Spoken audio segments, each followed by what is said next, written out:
Amazing evening, Nigeria. Welcome to Updates with Precious. A beautiful day to bring on an update of things really happen for inside Nigeria. It's always a pleasure to bring on an update of things and really happen. So I know so we don't do small brief life, but this now the proper show we be see we they get today. My name is Precious Inye, and it always sweet my belly to bring on an update of all the things and who they share for inside our country. Oh yeah, sharply make a go begin bring on our headlines of all the matter them as it they hot for inside our country today. Uh, yeah, some of the matter them will be say the trend today. I know I don't talk about this one before. Ex-President Olusegun Obasanjo meet ex-military head of state, IBB, that is Ibrahim Badamosi Babangida, inside Minna ahead of 2027 elections.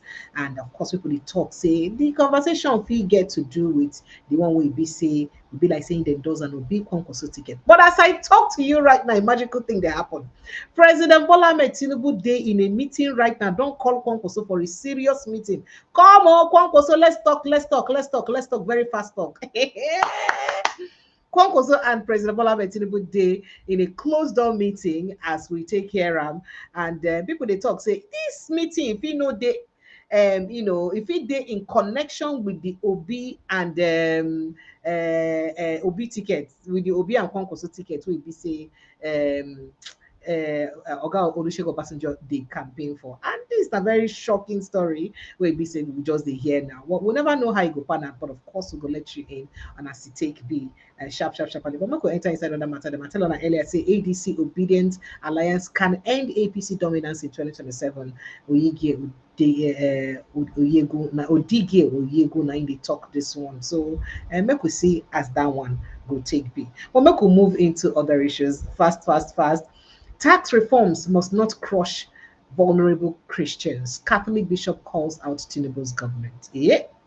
Nigeria deserves a government that treats human life as sacred. Peter Obi condemns abduction of church worshippers in Kaduna State. And then we'll enter inside other stories. How 26 pro-Wike lawmakers received 350 million naira each for constituency projects, but they never executed it. Where they keep the money? Be like saying Bass Bozon, they come out small. We're treated like slaves. I don't tell you how our Nigerian army, where they train the officers, where they go before war, they complain how did they use their poor treatment, so be said they give them. And then also tell you say the Imo State Governor Hope Uzodinma sponsors 27 electoral INEC officers in Imo State on Jerusalem pilgrimage. And people don't talk say how they know they bias. And of course, Amnesty International lambasts Nigerian government for failing to probe killing of 150 pro-Biafran protesters under late Buhari. Terrorists killed 5 Nigerian soldiers, 1 police inspector in Zamfara ambush. Others injured. And then Nigerian actor Pedro Obaseki heads to court over abduction assault in Edo State, gets Falana as lead counselor. Falana on the complaint saying no one person among all the people will be say do this man, this thing, don't they arrested. Plateau, abducted pregnant woman gives birth in kidnappers den after husband's death, after husband's killing. Moving on to other issues. Nigeria's inflation figures don't reflect reality. This, according to within experts, then they talk. Residents flee Ebonyi community, border community, after gunmen, Ebonyi Benue border community, after gunmen slaughter several cows. So they know, say next thing, the human beings, would they slaughtered. Court adjourns, Anthony Joshua's driver's case, but we could enter inside other one. Alleged 19.4 billion naira fraud. Prosecution's failure to provide documents stalls ex-aviation minister Sirika others trial. That's what they want to do. Make we see some other matter than we be see the hot sharp. And Nigerian Army directs all personnel to submit NINs for tax exemption amid Tinubu's reforms. And that's about it very quickly. And joining us for inside the studio, na our Pasa barrister Manki, na human rights activist, and a person who is the Constitution of the Federal Republic of Nigeria. Well, Barrister Manki, good evening, and thank you so much for joining us. Is this the first time you're joining us for the year? I think it's the first time for the year or so. I can't remember. So let's say Happy New Year again. So. I think you joined us once this year. Well, a marvelous New Year to everyone. I can't remember. Happy New Year to you, sir. Welcome. Right. Thank you. Such a great pleasure to have you. So So, Barrister Mankey, before we continue Yes. with other things with the trend, I say make a report EFCC. Sorry, EFCC and DSS give you. I don't like what thing they do. Why EFCC go release Malami for inside Kuje prison? Then DSS go come catch am when he won't. They say don't meet in bail conditions. He not really leave Kuje prison because he hear say DSS they mount, they wait for him. Say when he won't leave, they go rearrange them for terrorism financing. And through as in they leave, now so they call him say, "Oh guy, we need you. Come here, come here." Now so they don't carry him again. It dey good. Now people they shall say justice for Malami, injustice, no good. Make I take your thoughts, sir. Very quick. Well, I'm very sorry to say this to you. Sir? Yes, I'm very, very sorry. I will sound disappointing, but that's the reality. We are not in democracy. Take that to the bank. Hey, sir, what are we? Yeah. What are we doing? We are not in democracy. We are not in democracy. There's no rule of law here. There's no rule of law. What is happening? What is happening? Playing out. You see what people like Wike are doing. Like Wike is a live bencher. By virtue of being a live bencher, what's going on? All right. By virtue of being a live bencher, he's supposed to be an epitome of rule of law. That is somebody that you look up to if you want a kind of paragon or representation of rule of law at its best. Because for you to be a bencher, you are supposed to be a person of the highest legal distinction. For you to be a bencher, I'm not talking about live bencher. You are supposed to be a person of the highest legal distinction. So what is happening here, based on my own little research, which has been exposed now, most people who have been living in doubt as to the reality on the ground, what is going on, the institution of democracy, that is democracy itself, has institutions and principles. The institutions of democracy is merely being used to enforce Sharia law. That's what's going on. And let me say this to you very clearly. I stand to be corrected by anybody. There is nowhere in the world where Islam or Islamic extremism and democracy are forced together successfully. Nowhere. And Nigeria, I insist, cannot be an exception. There is nowhere. Nowhere. It does not exist. So not vex. So all the Islamic countries, they need to practice democracy at all. Now we see the try talk, sir. No. See. Sir. Let me give you a practical example. Okay, when you talk about extremism, right? When you talk about this extremism, you know in Saudi Arabia, you may not understand why Saudi Arabia has zero tolerance for Islamic fundamentalism. Zero. You may not understand why Gumi was repatriated from Saudi Arabia. The reason why he was repatriated, Gumi was convicted. He was in jail in Saudi Arabia because of connection with Mutala, that young man they call underpant bomber. He has a link with that young man, and when he was caught and jailed, I would say the Islamists in the government cajoled President Jonathan to go and interfere into the process. You saw what happened to Ekuremadu not too long ago, wherein the Attorney General of Nigeria, they went to UK. Okay? Yes, they went, now, but UK said no. UK said they don't get any hope if they bring a Nigeria, go agree. That's it. UK learned its lesson. You saw what happened to Ibori. They have seen that one. They've seen the one that happened to Gumi. That's why Gumi thought that Saudi Arabia, we don't keep record in Nigeria here. We don't keep record. But their records are kept. So Gumi thought that Saudi Arabia may have forgotten about what happened to him. Because as soon as he landed in Nigeria, that's the same thing that will happen to Ekuremadu. Immediately, Ekuremadu, if he were released, as he would land in Nigeria, they will just grant him amnesty. Just like Ibori case. So coming down here, so upon landing there, they had to repatriate him because his record is still there. He's supposed to come back to Nigeria and continue his jail term. But that was not the case. So when you talk about rule of law, where rule of law exists, like the semblance of principles of democracy, freedom that you have in some of these, what do you call it, Islamic countries like Qatar, UAE, right? And Saudi Arabia, so to say, is what is bringing about the growth that you are seeing, even economic growth and the rest of them, because of that liberality. People can come to do investment. Unlike what, I give you a counter. And spend their money in the country. That's it. Unlike what is happening in, let's say, like Peter Obi would jokingly say, he said, if you are invited to come and invest in what do you call it, Afghanistan, would you go? They invite you to come and invest in Afghanistan. He asked, would you go? No, we go there. You won't go there. This is the truth about it. So that is what we have here. You see, ISBA. Originally they were telling you that Sharia law is it's not for non-Muslim. It's for only yes, and they say it's supposed to be for civil cases alone. No, supposed all those things. There's what we call takia. Yes, there's what we call takia, which is deceit. All those things are deceit. They just kind of flag that to deceive and divert attention. But what does that have to do with this case right now? Sorry? What has this got to do with Malami's case? You see what is happening to Malami? Yes. You see what is happening to Malami? I am telling you, this is the danger. Let me explain it in this way. The danger about mixing Sharia and democracy, which is what is happening in Nigeria, leaves everybody in a space of uncertainty. You do not know what will happen. Oh, you hear what is happening to Fubara?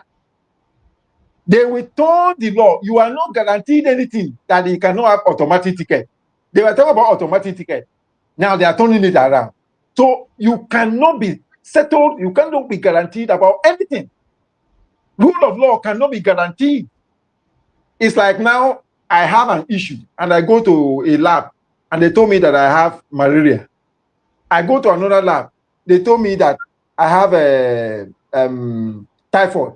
I go to another one. They say I have cancer. I will even pass out. I will not look for the fourth place to go because I will be living in that uncertainty. That is how dangerous it is when the law is not certain. Do you know that Manami was part of those who were celebrating in Nigeria when they went to Kenya to capture Nnamdi Kanu? They kidnapped him from now, so it must have happened with his call. That's it. Sir. He was celebrating from place to place that they have captured him. They told him that Nigeria is a member of the international community, and what they have done amount to extraordinary rendition. Do you understand it? Which is a violation of international law. And you can't violate international law and then you bring somebody here to try him. He said, no. He was thinking from Sharia angle. It's just like when you have this man called Tanko. You know what Tanko did? All the money Tanko stole at CJN. And these were the people who worked out to push out Onogan, just like they did to Jonathan. And then they now bring in Buhari.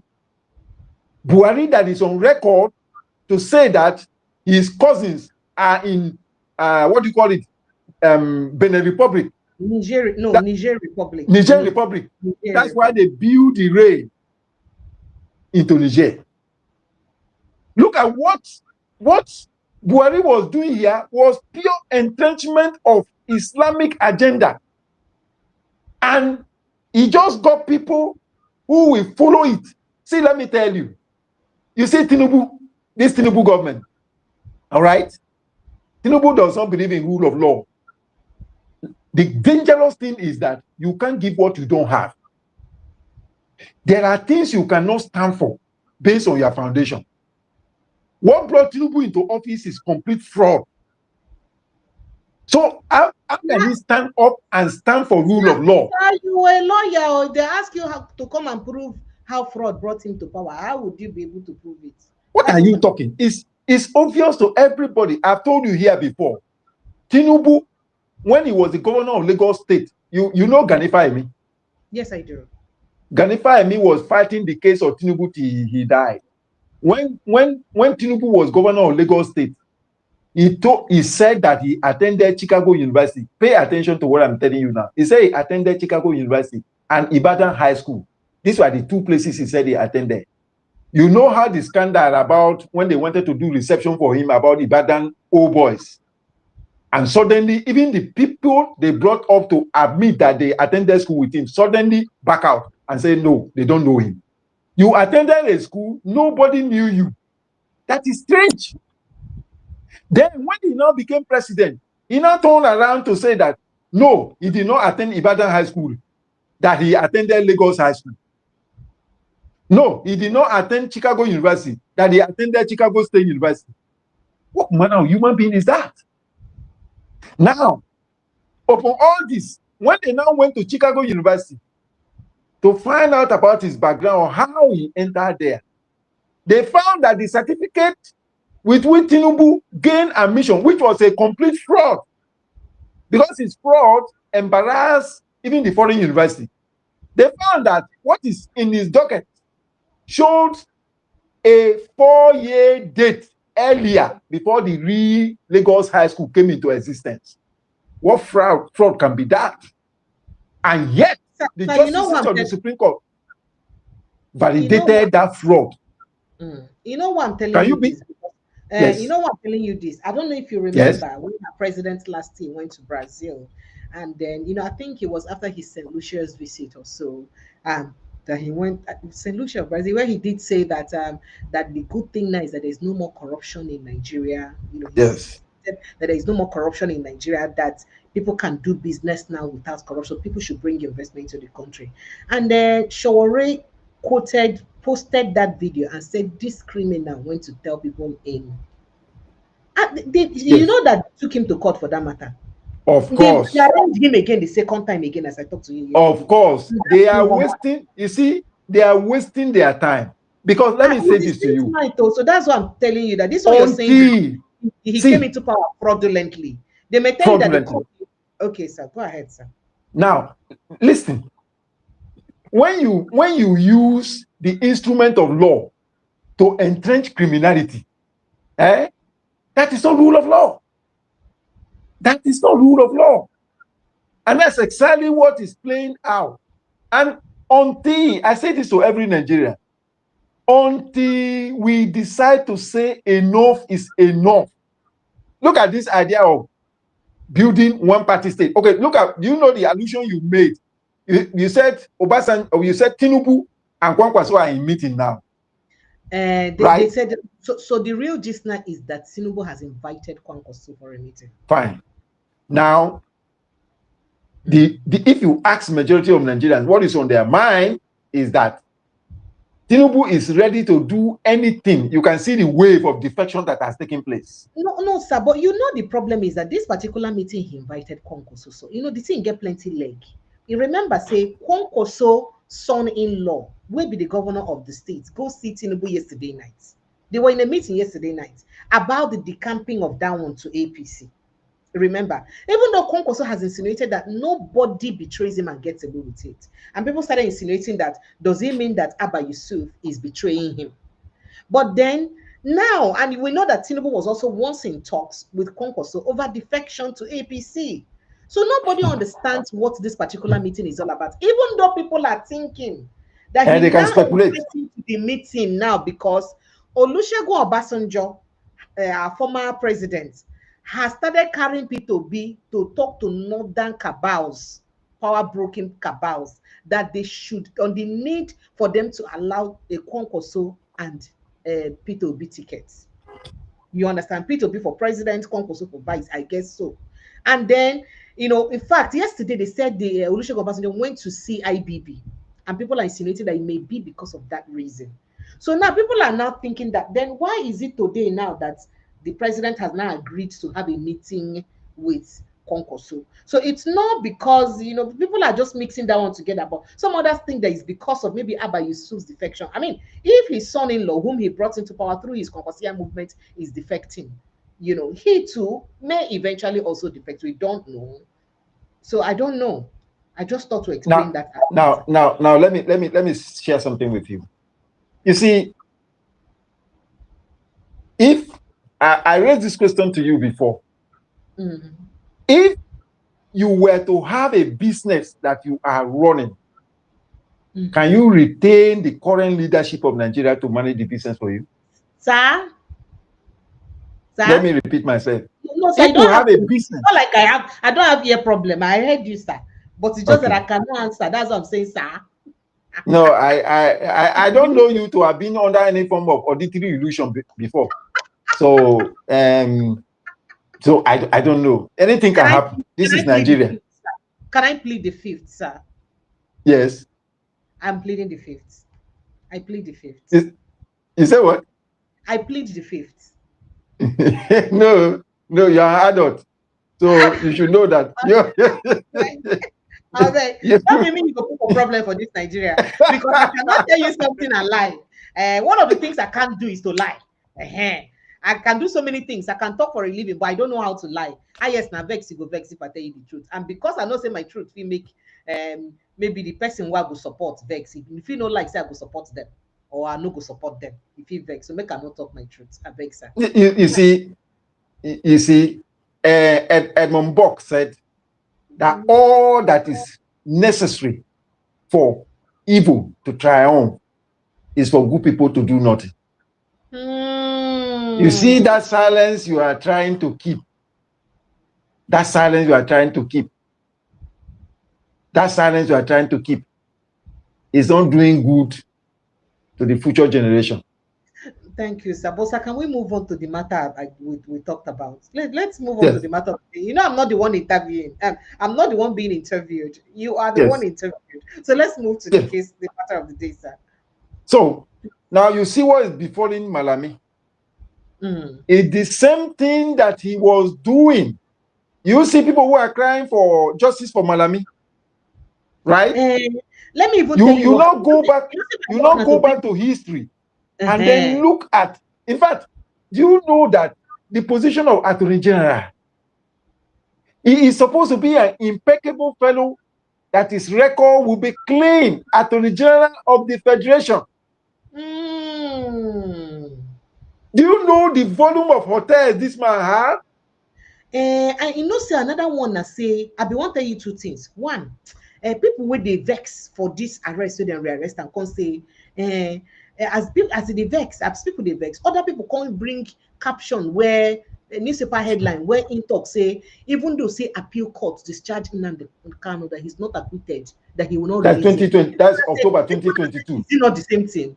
And then October 2022. About hotels now, people are also saying that there are statements that cache of arms, yes, this house. They can't say they planted it on him. They transfer the case now to DSS. Say this one passed EFCC matter. Yes. For your house, according to them, say that is allegedly. Yeah, because basically, if you look at it from that angle, you can't say that they planted those arms on him. You can't say so. I will tell you, Precious, take it from me.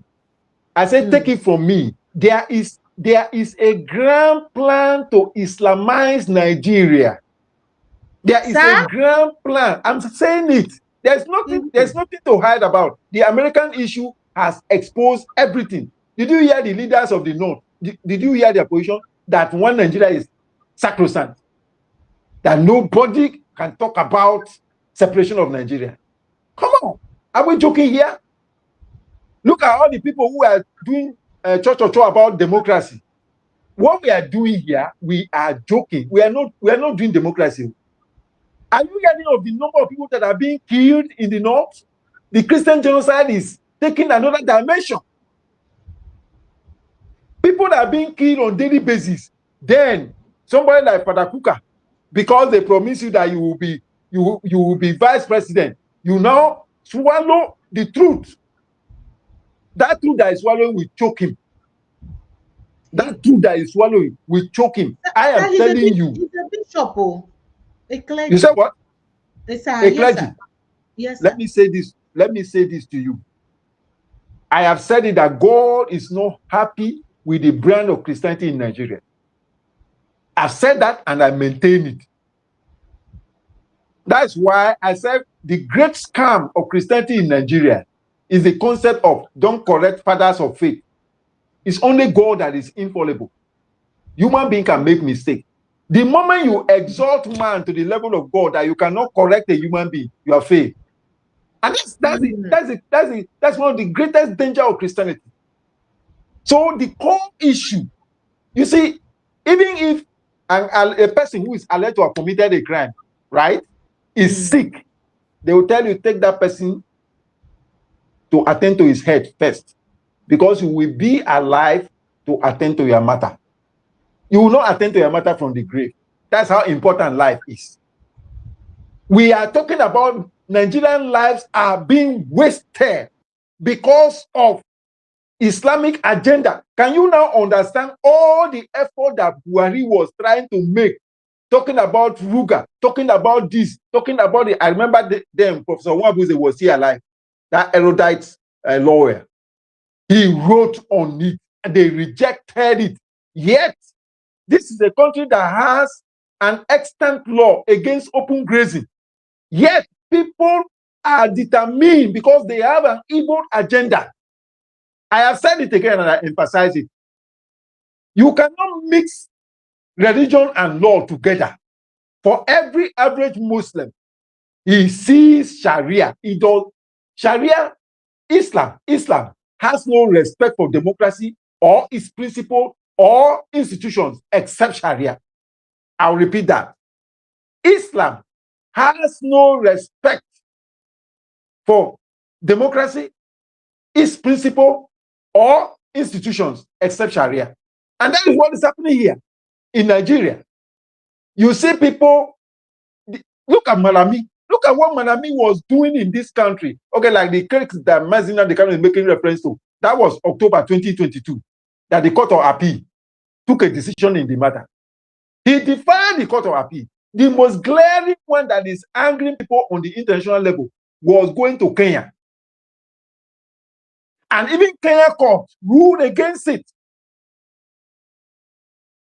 But yet, the man was behaving as if he is God himself. Now, I keep saying this to people. See, evil. Don't take sides with evil. Anyone who takes sides with evil is playing a very dangerous game, because evil is like double-edged sword.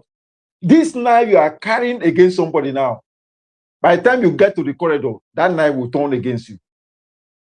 These people who are abusing the law today, that are using the law as instrument of oppression, suppression, and repression, tomorrow they will need justice. They will cry and ask that they need justice. And you ask them, which justice are you talking about? Which justice are you talking about? It's like somebody, I give this principle of law. If there is a C of O and government want to revoke C of O, you only revoke C of O on one condition. You will revoke the C of O for overriding public interest. Either you want to build something like airport, you want to build something like hospital, you want to build something that is of public interest. You cannot revoke C of O and then allocate the land to yourself or to your friends. That is criminality. But we are seeing with our eyes, we are seeing what is happening in this country. And then tomorrow, when the thing will now turn against, the person will now turn around and say, this is injustice. Who defines injustice? If we do not have a definition for certain pattern of life, that is the distinction between law and art. Based on the principle of stare decisis for order to be in the society, law has an organized pattern. If it is said that this is going to be the gate, like when people play football, that's why they will tell you that don't shift the goalpost when the game is going against you. Do you understand it? And that is what a lot of people do. They want to shift the goalpost when the game is against them. You don't do that. Even though you are going to be defeated, allow it. Okay, let me say you are playing kind of football with your children, and you realize that your children are smart and they can maneuver you. And because of that, you don't went and pull the goalpost. They are watching at you. You may think that you are smarter than them. They are watching at you. Don't worry. The time they will pull the goalpost for you, in fact, frustration will just take you over. This is how life is structured. I remind you what Delegiwa, it's unfortunate that today, the killers of Delegiwa has not been found. But when I was in university, I usually follow him. He said something very important. He said, no evil can go unpunished. For every evil done by man to man, will either be attended to by man, or either by God, or now, or later. Because the triumph of evil over good can only be temporary. It can't be forever. So if you have this in mind, and it will guide you, you will know. That's why you see what's happening to Manami. It shows to you that we don't have rule of law here. We don't have rule of law. People are just using their own, imagination. Okay, like the political parties.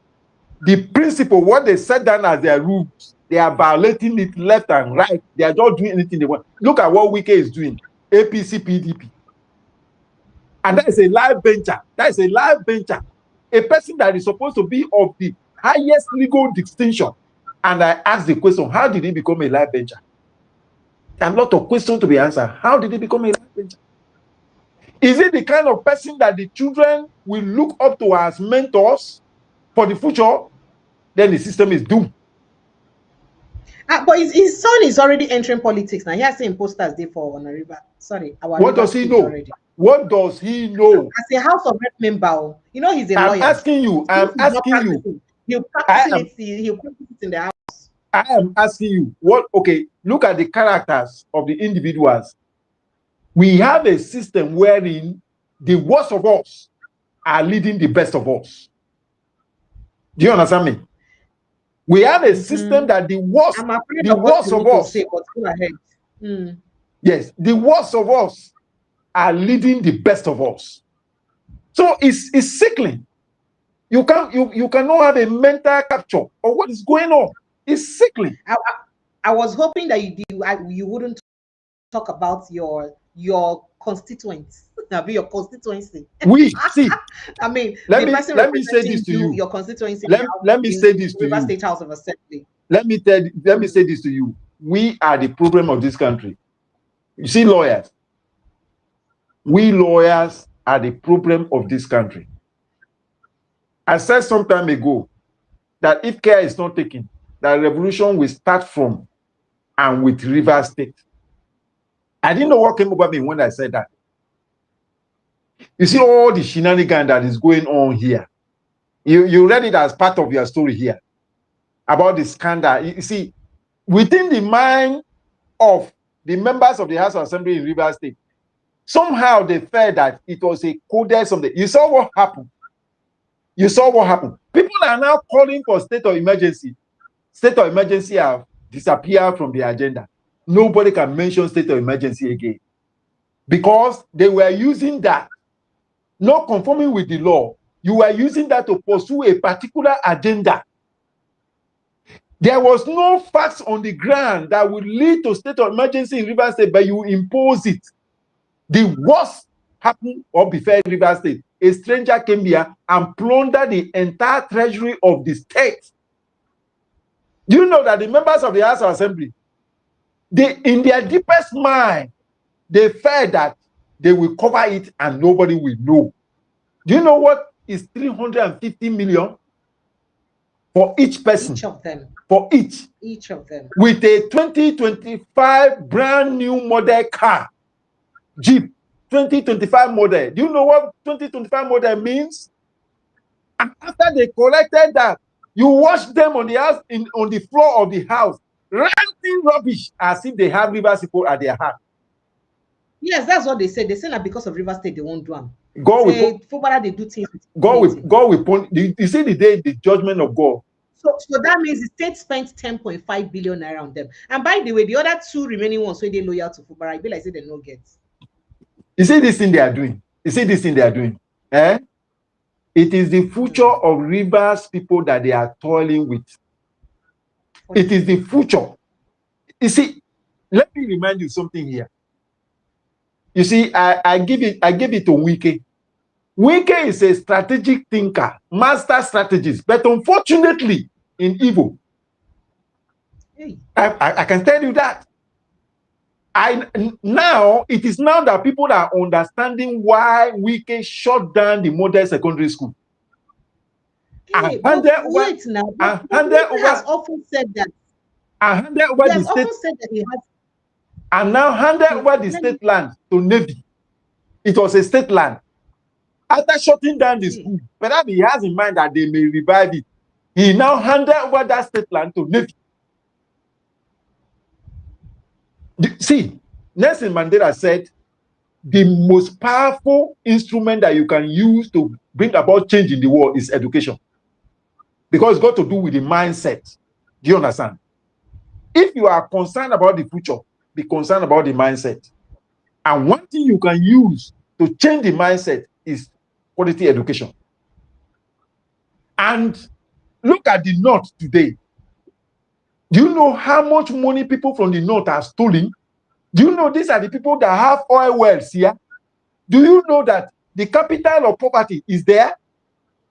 Because when you steal money and you don't invest in human capacity development, it will turn around, spin around, and end in poverty. Look at the people that were giving only 20 pounds after the Civil War. Where are they today? They have overtaken those who collected all their money.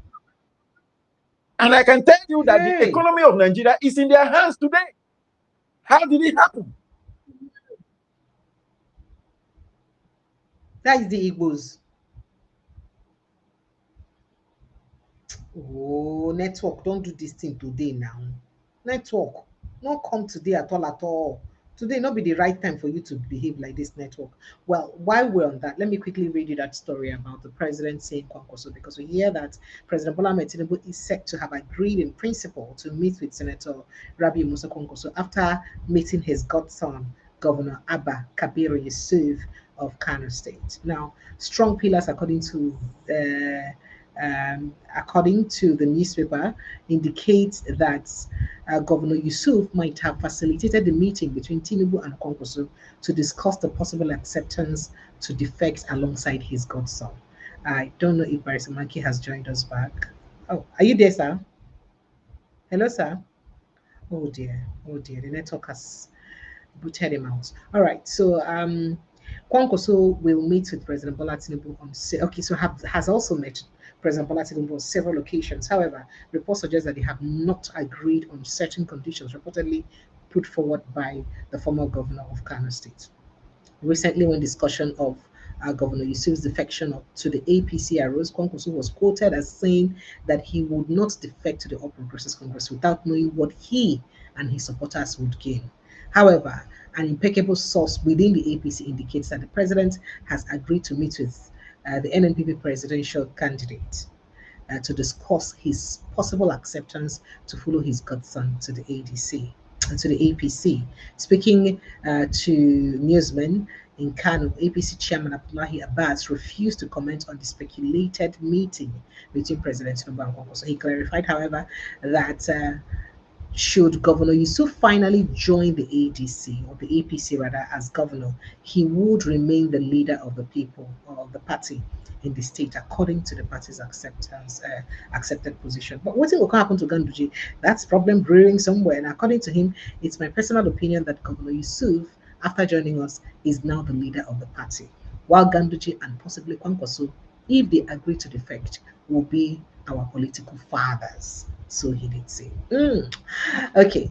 I don't tell another story earlier today about the Kwankwaso, the former President Olusegun Obasanjo meeting with.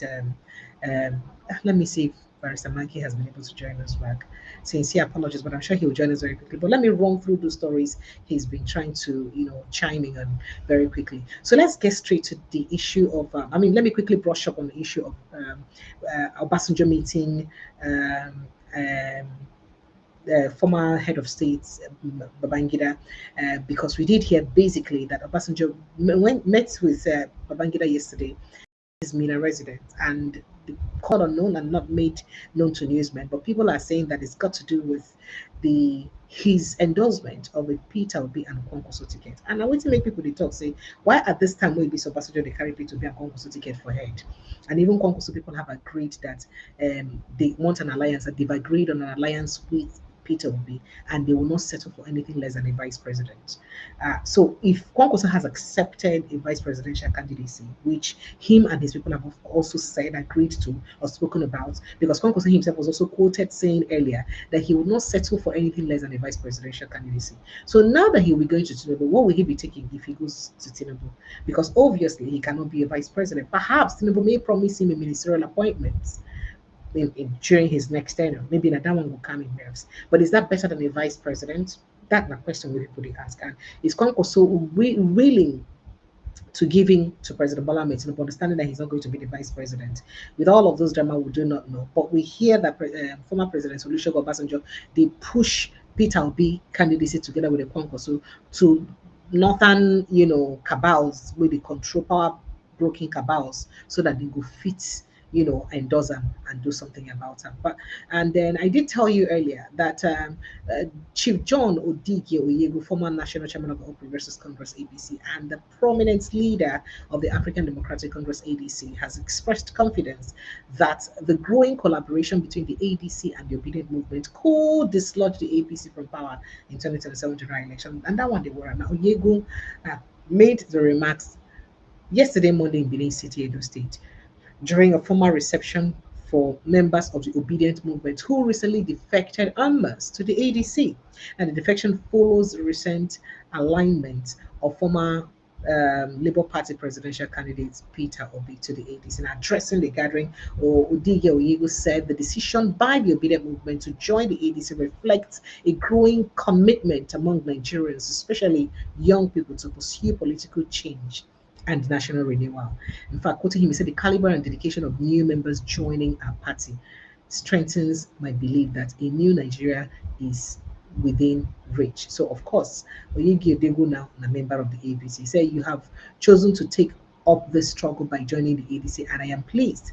From the inception of this coalition, I have been convinced that we are on the right path, Odege Oyego said. So, in the belief, say, with the Obedient Movement joining together with the ADC, saying it could be easy to win President Bola Ahmed Tinubu. But how possible is that?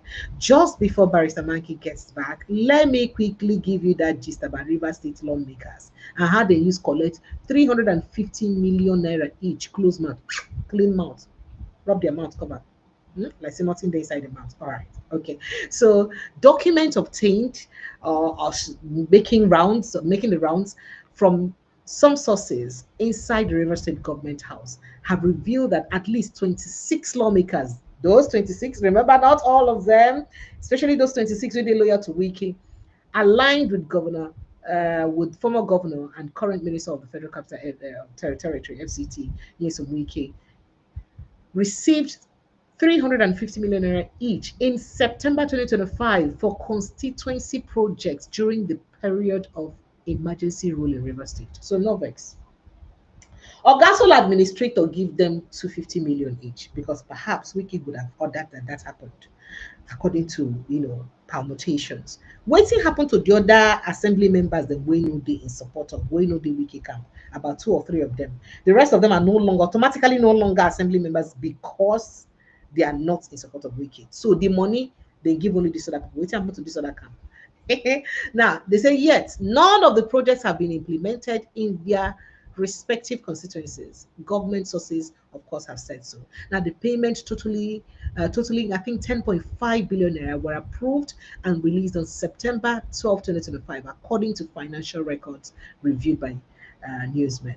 However, investigation indicates that most of the companies nominated by the lawmakers to execute the projects are either inactive companies or dormant or suspected shell companies.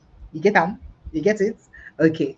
Now, for the funds and how the funds were approved, it was obtained. I think Sahara reporters say they obtained a formal memo dated September 12, 2026, signed by engineer Atemia K. Briggs, special advisor on works, addressed to then sole administrator of River State, Vice Admiral Ekwe Ibas, retired, requesting approval of 10.5 billion naira as constituency project funds for 30 members of the River State House of Assembly. Now, the memo explicitly saw 350 million each for each lawmaker under the guise of executing constituency projects in 2025. The document stated, in parts, the purpose of this memorandum is to seek His Excellency's approval for the year 2025 constituency project for 30 honorable members of the River State House of Assembly at the total, at the total cost of 10.5 million naira. That's 10 billion 500 million naira. That's what they use right now. Only. Now, the memo claimed the funding was in response to lawmakers' desire because they paint them, they want to improve their constituency. It was, their desire to bring governance closer to their constituents, and listed proposed projects submitted by 26 out of the 30 lawmakers, 26 of them, those loyal to Wiki. Now, records show that approval was granted the same day, September 12th. That day, God, no waste time. And funds were subsequently disbursed into accounts linked to the companies presented by these legislators. Evidence payment. Now, some reviewed statement of account confirming at least 26 lawmakers received 350 million naira each on their nominated contractors. Despite this, on-site checks and local reports suggest that none of the listed constituency projects have been executed. This is as reported by Sahara Reporters, but I will make my, my private and independent research on it by tomorrow, and I'll let you know. I'm supposed to have somebody here tomorrow to talk about these issues. I'll let you know. Now, sources within the government allege that many of the beneficiary companies either do not exist physically, have no operational records, or were hastily incorporated shortly before the payment. They are Russia. Put them before the payment. In fact, the names of the companies, everything should make an bore you to read them, and then now the impeachment proceeding is going on. Now, there is a twist to the impeachment plot. After the initial move, 4 lawmakers temporarily withdrew from the case, and then later Thursday they didn't support on the case. We never know how this could take end, but make a quickly go back, go join Barrister Mankey, make a taking thoughts. Barrister Mankey, thank you so much for joining us back. It's all right. Thank you. Then take your lights, not vex. Not vex. They do you something. No problem. But they say 6 months. If I don't give you lights, don't vote for me. Nigeria. I used to say that Nigeria is a criminal theater of absurdities, extraordinary every day in action. All right. So speaking, going straight to speak on this issue. Why do you think Fubara know of these things since this atrocity or abnormally, I dare say, and then keep quiet? Because his impeachment is almost as good as done. We then hear say the chief judge of the state will most likely dance according to the tone of Wiki because they have something against the chief judge. The age falsification thing, when they get against them to use mess them up. And other issues them, including saying not being the most senior judge at the time. When it doesn't matter. It doesn't matter. You see, let me say this to you. For the talk, sir. Yes, sir. See, this thing lie in the hand of Rivers people. You see, nobody has monopoly of violence. Mm-hmm. Since the law has failed, but what they are doing here is not democracy. There's no rule of law here. Precious. Sir? Let me inform you. If people were in the position of Wike, that is reverse, there would have been several unmarked graves in Rivers State by now. I was here during the 8 years of terror of Wike. I didn't go to Panya. I was here. Say no go Panya. And those who were here, yes, those who were here know what I'm talking about. Atiku could not step his leg into Rivers State. Atiku could not step his leg here. There was a political terrorist group called GDI that the man set up. But that's the same group that voted and canvassed votes for Simin Lai Fubara right now. Is it not? Now GDI, I even hear say at that time, say they don't even agree me sim, even galvanize their own special people. Say they say must work under GDI. No be so I hear that time. So we are under terror. This is terror. And unless the people decide to break away, see, let me tell you, no life matter, no single person's life matter more than the other. Do you understand it? And I do say this to people. To no man is life given in free hold. We are all tenants. Ew. Those who died yesterday hope to be here today. They even have better plans than some of the people who died last night. Those who will not make it to tomorrow have better plans for tomorrow. This is life for you. So I ask a simple question. How can these people, look, if we are in a system that rule of law works, all these people, they will all go under. We are in this state when they defected the first time, you know, when they defected. And they denied it that they didn't defect it. And they denied. And the captured Supreme Court, the captured Supreme Court, Suomo to bring up a matter that was not before it. My sister, leave it to you won't understand what is happening here. We are in a state of lawlessness. We are in a state of lawlessness. I don't want to sound in a way that it will appear as if the people will say that I'm inciting the public. No. But I am telling you, God save Rivers State. I can tell you plainly that it appeared to me that this present governor does not have interest in bloodletting. You see all that Wike was using Omotosho and Lifu Court to do against Rivers State. A day will come like this that he will look for judgment. I keep saying it, I don't know how it will happen. A day will come that he will look for judgment that he will not find. Check the fraud. Okay, which constituency project? I say not even a broomstick. I challenge people from my area. What are they doing with the money? I ask a simple question. Are they using the money to buy juju? This money that they are collecting, the money that is coming to the local government every month, somebody will sit down. Supreme Court can vest an entire state treasury as a private enterprise of a man who is not being governor. And you say we are running democracy? We are joking here. We are joking here. And I just pray that nothing untoward happen. If not, even the lawmakers, most of them like this will not be there. We saw what happened in this state. It got so bad to the point that even banks were rejecting C of O from Rivers State because no bank can place a guarantee as per knowing which C of O will be revoked. It was that bad. And then somebody will be, and people that are following him, following entrenchment of criminality. Who does criminality benefit? It doesn't benefit anybody. He who must come to equity must come with clean hands. Look at what so-called lawmakers. It's a shame because go to Abia State and see what Oti is doing.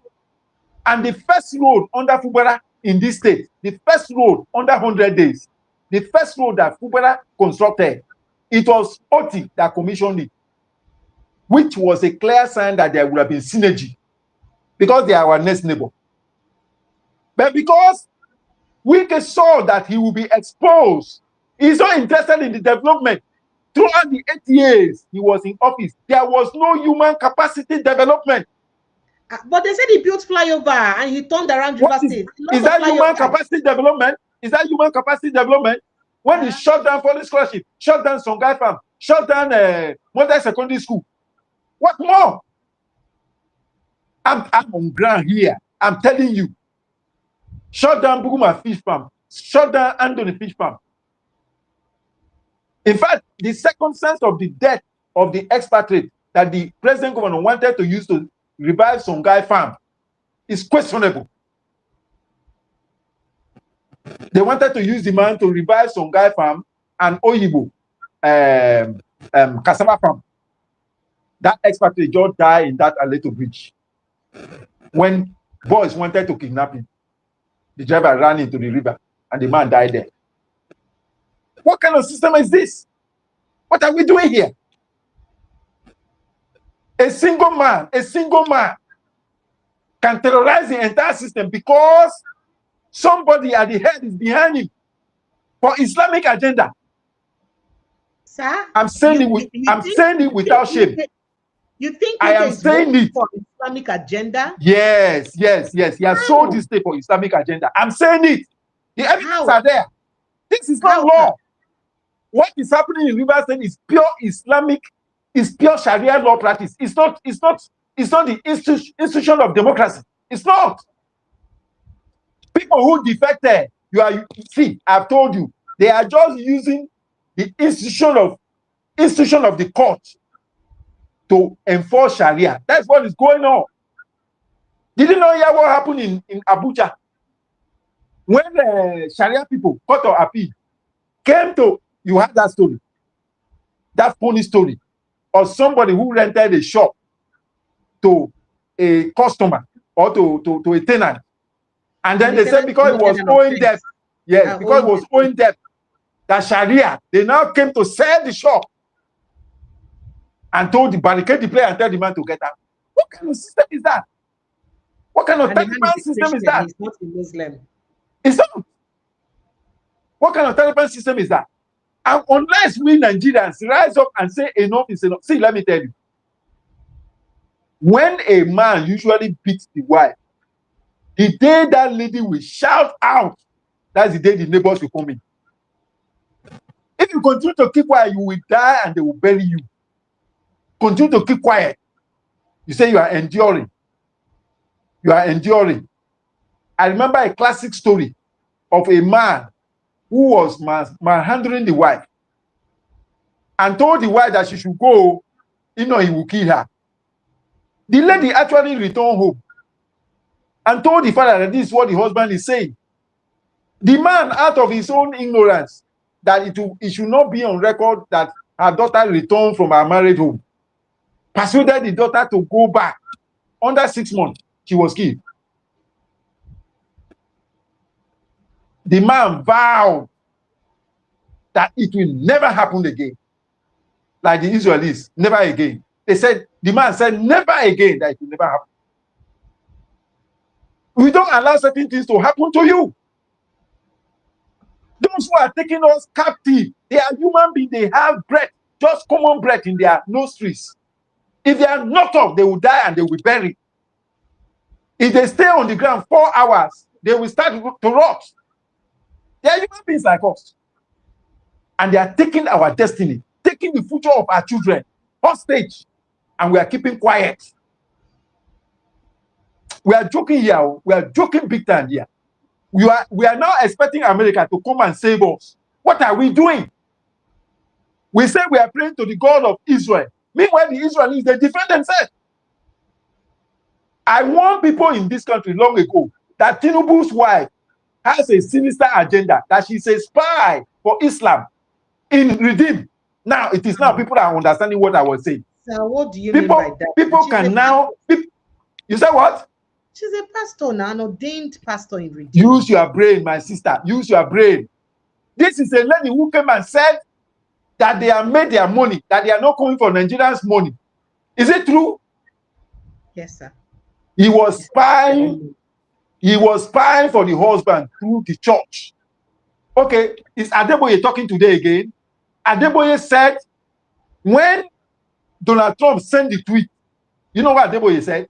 Adeboye said that Tinubu should plead with Donald Trump to give him 100 days. And he should use 90 days out of that 100 days to declare war on the terrorists and their sponsors. Precious. Till today that we are talking on this platform, as the federal government published the name of the terrorist sponsors, have they done it? No, sir. Why is Adeboye not talking again? That day he was saying that Tinubu is his in-law. Why is he not talking again? I don't have any respect for any man of God that cannot cross ethnic crucible. Because of ethnicity, ethnic bigotry, I hate it. Since we started this program, I've not asked you where are you from. I don't ask anybody where you come from. I look, see, people who have gotten to a certain level, they are not concerned about where they are going to die, how they are going to die, but they are concerned about how the legacy they will leave behind. People are trying to become global citizens. That's where the world is heading. Then you have charlatans here, criminals who have no verifiable means of livelihood except looting of public treasury, and people are exalting them. I cannot do that. I cannot do that. Life is just once. Do you understand it? It's just once. I met my colleagues. I remember a very senior lawyer who called me one day when I did a kind of podcast. I wrote an article against the justices of the Supreme Court, and I used the word shameless justices of the Supreme Court. He said I should go and put it down that they will come after me. I asked him, to whom is life given in freehold? Nobody. We are all tenants here. We are all tenants. So what the hell?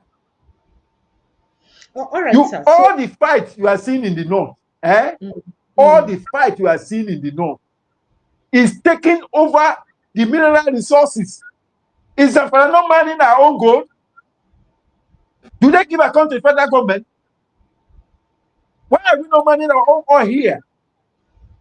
And I said to my people in Ogun, who have connived with Nehru Badu and the federal government, that they should come and resume oil. Look, the blood of our martyrs, we haunt all of them who went into such evil bargain against the people. If they're going to do oil resumption, that is something that people should have a good bargain. Build infrastructures, build schools, technical schools that will touch the life of the people. They'll be giving, the politicians will be giving peanuts, hampers, as if they are dealing with slaves. The money they are paying to people, they don't use it to feed their dogs in one day. And that's what they pay them 1 month. All right, you've made a couple of accusations, and I really would love you to clear them. Maybe I'll let you, land on that thought first. Which one? What are some things you have said? One, you said that Nyesom Wike perhaps is part of the plan to Islamize Nigeria. Oh, sure. And I say it. That. Why do I'm saying it again. I challenge any of them. Pay attention to what I'm going to say now, right? Okay, sir. I'm going to give you a classic example in Rivers State here. None of these politicians who are behind Wike, none of them can open their mouth and condemn the Fulani herdsmen, these terrorists that are killing our people here, that are not allowing our people to enter their farm. They cannot open their mouth and challenge them. Even in Rivers State. Even in Rivers State here. In Rivers State here. Let me tell you, my community, my own community, I'm from Gokana. My own community is under siege by the Benemena of Gokana. Benemenetai. Benemena of Gokana, no, that one is a different kettle of fish. Benemena of Gokana. Okay. He brought in this Fulani herdsmen. They gave him cow. He is now carrying these cows into people's farm. Our own, he is looking. I am one of his targets. Oh dear, your network again, sir. Not now. Can you hear me, sir? Well, I'm hearing you. But your network cut off briefly. Just go ahead, please, sir. Okay. Now, in my place, let me just try if I can get back. I'm trying to type in my password. Okay, sir. All right, sir. But we can still hear you, so you can keep talking, though. Since we can hear you, keep talking while you're doing Okay. Now, in my place, in my community. Yes, sir. Now, it's deliberately, it's me they are targeting. His elder brother that died, that he succeeded, right? Yes. The last minute that he succeeded, placed a death penalty on me. I'm the first lawyer from my community. He placed a death penalty on me that by 31st of December 2013, that I will be dead and buried. I published an article against him and published it on the internet. I told him that since he has arrogated the authority of God to himself, to the extent that my life is in his hand, that I'm handing him over to God for speedy judgment without appeal. He's gone. I told him that instead of me dying, that I will attend his own burial. I handed him over to God. And God has handled him. The present one felt that I have hand in the death of his own brother. 3 of our farms, deliberately, he mandated these Fulani people to bring their cows on our farm. There was a particular cassava farm that I bought cassava and planted there. They allow the cattle to enter on our farm. And traditionally, it is not done. You don't bring cattle into people's farm because the grass that grow on the farm is a natural manure. When it is farming season, you cut the grass and then it fertilizes this thing. But this is what the first class chief that is in my community causing problem is being used for. Let any of them, I challenge them, even Magnus Abbey, let any of them open their mouth and criticize the Fulanis for what they are doing. They cannot do it. That is the first sign. Why they do you cannot think they open their mouth. Why do you think they can't criticize the Fulanis? Why do you they think cannot? That is part of the Islamic agenda. You see this moving of the cows. That is a sign of conquering. When they put their cows over your farms and you cannot open your mouth, that is a sign of conquering. That's why Buhari was battling to make sure that this Fulanization you are hearing about, to make sure that they move their cattle and take over people's land. In Benue, those middle belt, as they kill the people, they take over their land, they bring in their cattle. That's how they operate. That's how they operate. I can tell you there is a judgment against open grazing. This thing I'm telling you is happening in my community.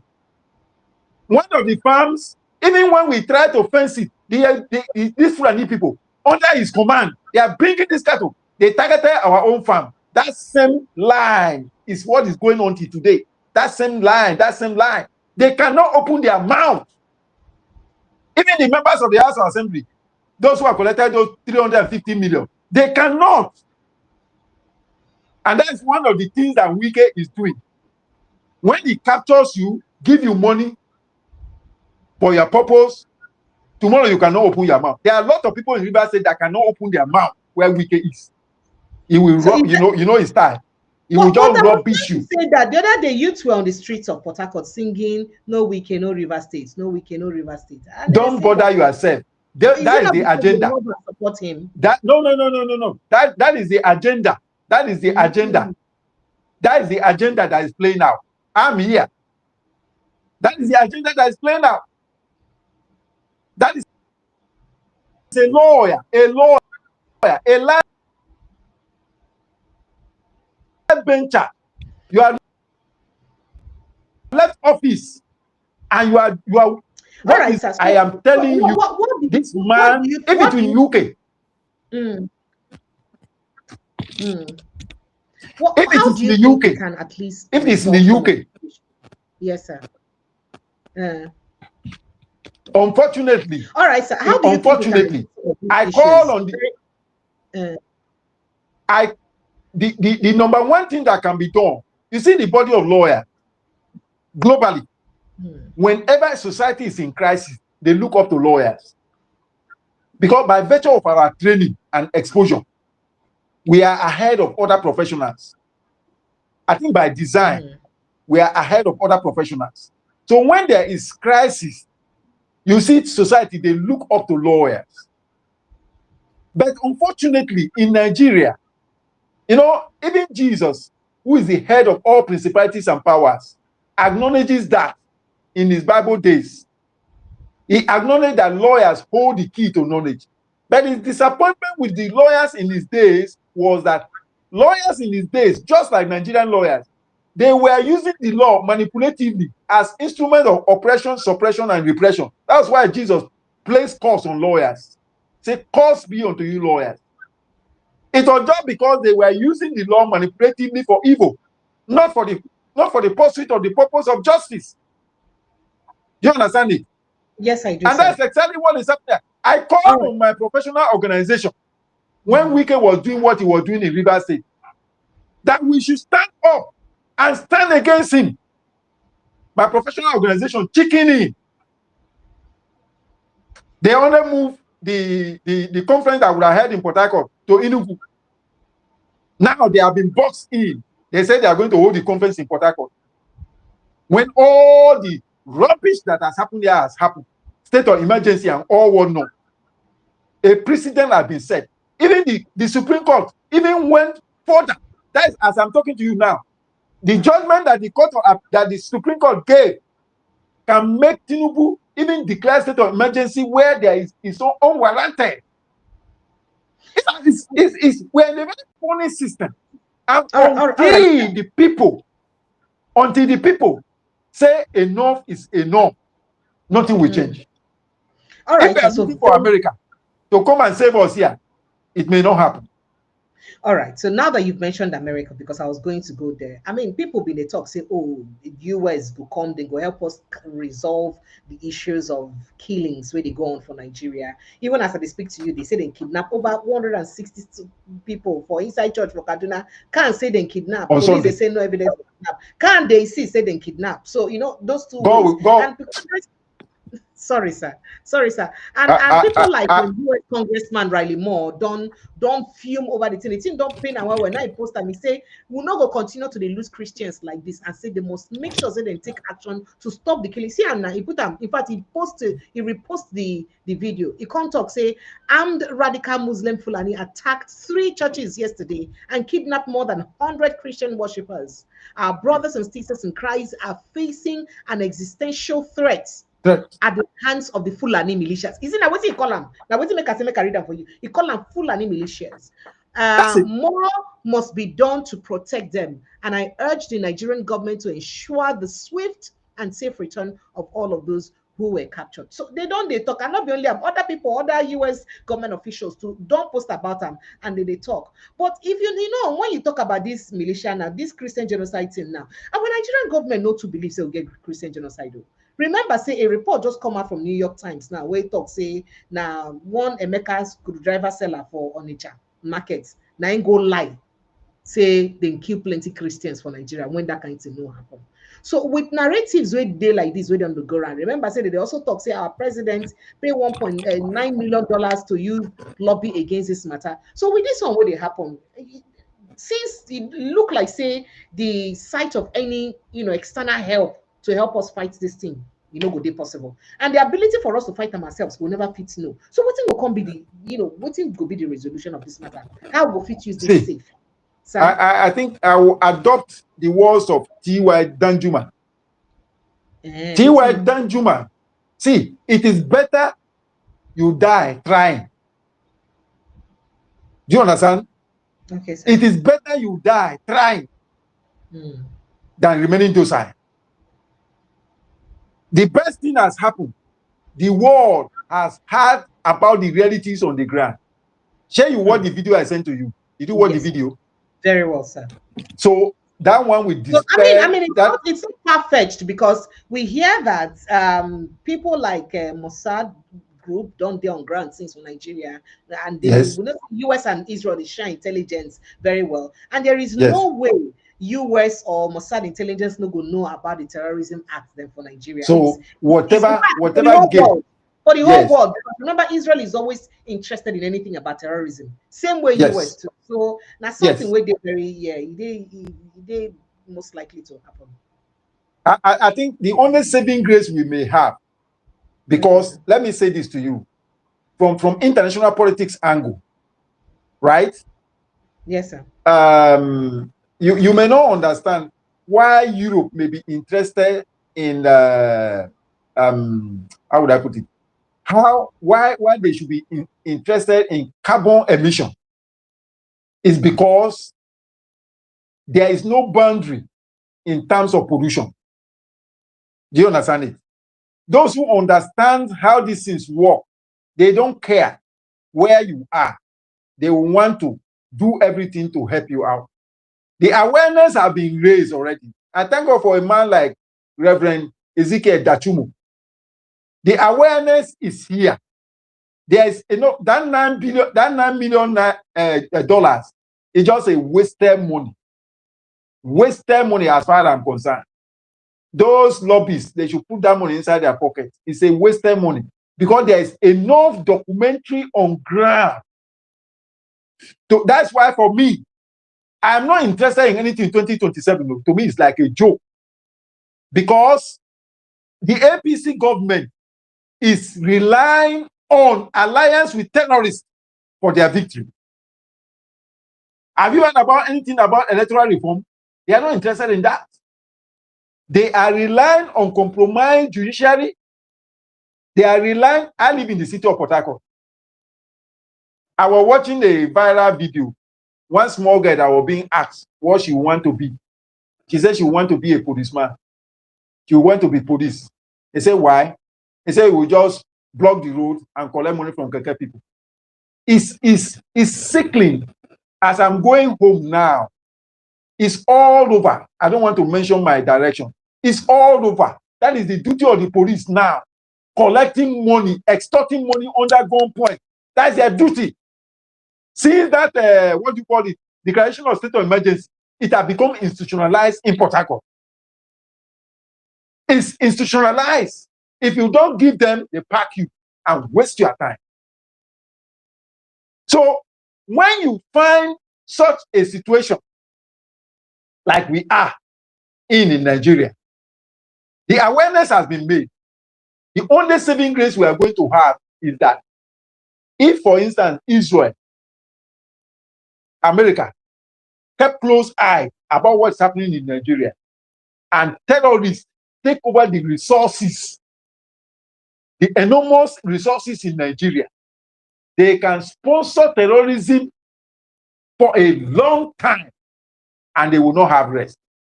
So it's better to join hands to nip it in the bud. And I'm sure Israel, because particularly the statement that was made when 2025, when the vice president addressed United Nations and made reference to Palestinians, yes, that we have what it takes to protect them. In fact, a lot of people don't talk now why Benjamin Netanyahu. Benjamin Netanyahu. So now what's making the vex and himself won't come follow, you know, go fit tolerate the killing of Christians. Because and that's why we never come on the flank with our eye with the looking on eye. Did you hear Gumi? Gumi quickly aligned Netanyahu's position to Biafra. That because they supported Biafra during the civil war and they failed. Yes. That they are trying to reinvent that. Gumi, that is supposed to be in prison, is the one that is now threatening the whole federal government, and federal government cannot open his mouth. See, let me tell you, Nigeria is already effectively a terrorist state. It was just, you see what this man did, Rabiu, when they were institutionalizing that fraud they did in Rivers, they call declaration of state of emergency. That is how they would have woke up one day and used boys' vote to declare Nigeria as an Islamic Republic. I've said it. I told people, you see Islam, this principle of takaya, deflecting you, diverting your attention from the main thing. It is the same pattern. It is unusual to talk provision of the constitution, to talk majority provision.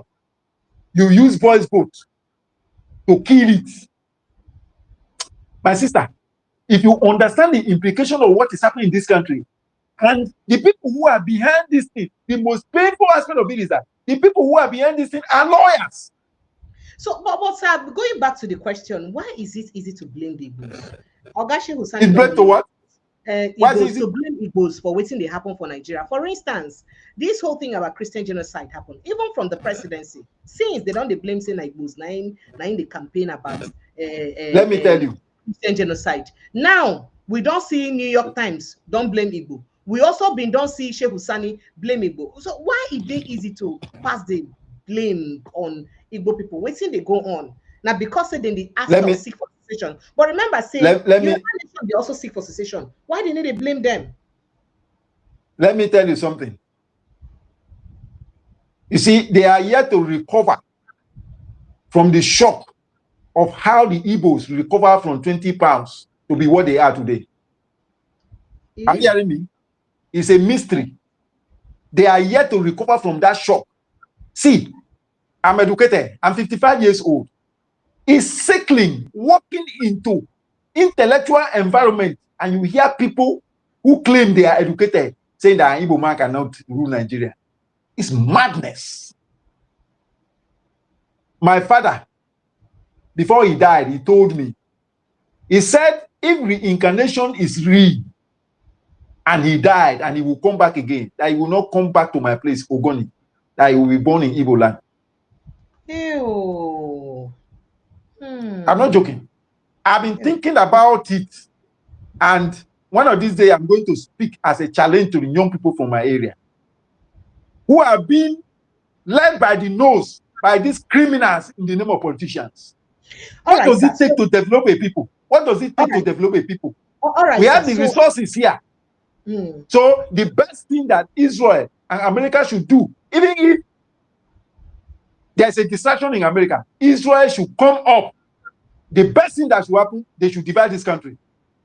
Because my foundation is that there is nowhere. I want anybody to call in and show me where Islamic fundamentalism and democracy have ever worked together.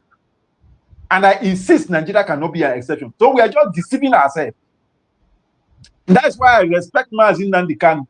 That's why they don't want to release him. But ultimately, he will be released. Do you understand me? I follow the course of justice. I follow the course of justice like the flowing river. Because I desire justice. And anybody who desires justice, if you hate justice, injustice will follow you. You think that separation is key? That is the key. We will cooperate. Do you understand? When there is problem in the family and husband and wife separate, they will be quiet to evaluate their position. They may see area of cooperation. They may even see their weaknesses. Most of the things they were dragging about, they realize that they are inconsequential. And if they come together again, they are coming with a sinner mind. They can come together. That's why in family separation, they always advise, don't go straight to divorce. There should be separation first for a space for rethinking. So how long are we dwell together? Upon all the money they have stolen in the north, they have oil wells here. What have they used the money to do? They are using it to sponsor terrorism. As we are talking now, this armed group, they are from all over Africa. I mean, the governor of Bauchi State said that Allah gave them Nigeria. Where? And you say we are going to dwell together? They came out to give a press conference that one Nigeria is sacrosanct. Sacrosanct my foot. What the hell is going on here? What rubbish are they talking? The best way forward is to carry out a referendum. Look at how Gumi, the audacity with which Gumi is talking, that terrorist sponsor. Look at the audacity. Just check out the audacity of that man. They are importing terrorists from all over Africa to come and dominate. Zamfara is mining her gold. All the mineral resources in the north, they are mining them privately. It's oil and gas here that is national asset. And you tell me God will not punish our leaders for the wickedness they are doing here. Oh, all right, sir. So very quickly, before I let you jump in, okay. I interviewed someone who's a U.S. and American missionary on Saturday, and I asked him questions about his observation and what's going on in Nigeria, especially regarding the terrorism. He had a few things to say, and I'd like you to take a listen to the things he said. Okay. Statistically, Nigeria is the most dangerous country in the world for Christians. You know, I'm not receiving information from other people in the country. I myself, I go to the village. Even the villages, as buildings are still burning, we're there. When there's attacks that happen and I'm in the country, I go. Hmm. I don't wait until a year later. I go. I go to be able to tend to the victims, to minister to people, to assess damage, to see how can we restore this place instead of waiting years and years and years, waiting for the government to say, "Oh, yes, we promised to rebuild. We're gonna have billions of naira for these people," and years go by, nothing happens. And so the reality is that the statistics cannot be argued. There's facts, and the facts are that there's more Christians killed in Nigeria than every country in the world combined together. This is a fact. And so it's not just something that people talk about a report, but I myself have gone, I've seen, I experienced, I talked to the villagers. I'm in the villages that have just been burned down. There's still blood everywhere. There's even bones, specifically in Yawara village. That's an area that we've been rebuilding for the past 2 months. And so I'm actually have an ongoing operation in Yawara village, rebuilding every house and the market that has been burned down. And so I was there in November. And, you know, I'm in the village. I'm not just from afar receiving videos. I'm there every single day, helping the construction, leading construction. You know, I'm with the actual villagers. And even just one shop right along the main road there, on the border of Nasarawa state, there's bones in the rubble. And these were, I think in that specific shop, there were 6 or 7 people that were killed, primarily children. And so they were burned alive. They weren't shot. They were caught in the fire and burned. And their bones are still in the rubble. And so I held those very bones. Because it's those bones that are crying out. And so those cries from the bones are being ignored by not just the Nigerian government, but the world, the Christians in the West. The cries are just, nobody's hearing them. Nobody's responding. The church should be the primary people that are coming alongside the persecuted Christians and helping them, rebuilding, food, aid, all these types of things. You know, that is one of the primary roles of the church. And so many churches are failing in America, but even Nigeria. In Nigeria, you have the prosperity gospel that's very prominent. So you have pastors that are making so much money. They have nice Oh, houses, nice sure, cars. They have sure, 20 people. sure, I sure, have never sure, seen people with sure, such security sure, like Nigerian sure, pastors. Do you sure. know any villages that have been rebuilt? Can you tell me the name? No, Eh. Hmm. Okay, great question. that's it. I don't care if they visit the village. What have they done? What have they actually done? More than just lip Absolutely service. nothing. Where's the action? Now, there are some Catholic churches and priests that I know have done some things and helped. I mean, even in Bokos, you know, the Catholic Church in Bokos was, Mhm. or actually currently still is a refugee camp for some of those people displaced. There's a Catholic association in Bokos who has actually helped to rebuild some homes. So I'm not going to say zero. But in large, how many of the pastors and the churches in Nigeria are helping rebuild? Are helping going into the fire? Nigerian pastors are some of the richest. I mean, you see how they walk. You know, they love the honor. They love the high seat. They love being, having everyone below them. They love the money. They love the comfort. They love the nice cars. I mean, yeah, not all Fulani are the ones who are carrying out the attacks, but it's the Fulani who are generally the ones who are doing the attacks because there's not a clash. You know, a clash is when you have one group with weapons and they're fighting another group with weapons and they're fighting each other. Because where are the weapons of the Christians? How many villages have been burned down by Christian militias? It's the Christians who are being slaughtered and slaughtered and slaughtered and slaughtered. The ones who are displaced. How many millions of Fulani are displaced from their villages? I haven't seen many. It's the Christians who are having their villages burned down to the ground and they're gone. They've nowhere to go. They're in camps. If you go to Benue, if you go to the IDP camps, how many Fulani are in there? In Makurdi. I went to International Market where the IDP camp is for main majority of the Yawara people. They're all villagers. They're all Christians. You know, in Islam, Islam was founded on conquest. The growth of Islam in the world was through conquest. The reason that we had the Crusades were not offensive. They were defensive. The Crusades stopped Islam from taking over Europe. And so rooted into the Fulani identity is this pride and this viewpoint of that they are above others. and that everyone else is subject to them. If you talk to the people, if you talk to some Fulani, if you talk to the villagers who live in these places, I mean, I have close friends who have close friends that are Fulani people. Some of them have even spoken out against what their own brothers and other Fulani are doing. And so this has been the case with a friend of mine. He had someone in, I think it was Sokoto State. And he was against what the terrorists were doing and his Fulani brothers. And they actually took over his village, were trying to force them to pay taxes and all these different things, or else be killed or have your home burned. And so he actually fled. And he's against what his Fulani brothers are doing. But he is Fulani, and he's the one who's also relayed to us some of this information regarding the truth of what these so-called bandits are doing, which in reality, these people are not bandits. Bandits is being nice to them. They're terrorists. They're not just some random people who, you know, they steal a bag of rice here and there. Or bandits, it makes it seem like, oh, there's these few insurgents that are just hiding in a forest and they steal a few things here and there. You know, they're just these bandits, you know, it's just normal criminals. But you can't have an entire country surrounded and full of these people across the country who are killing, burning as they please. I mean, that's what it is. All right, sir. So you don't hear a few of the things where Alex Barber get to talk. What will be your reaction to some? Because if you like see some of the things when you talk, if you help me place your camera properly, sir, because I need to see your face, sir. If you can hear me. Yeah, very well. Thank you, sir. So I don't know. Did you hear everything he said? I can't repeat it. Good. Yes, captured it squarely. Let me drive home one point that he said there. You see, the searchlight of God is on the churches in Nigeria. I'm a liberation theologian.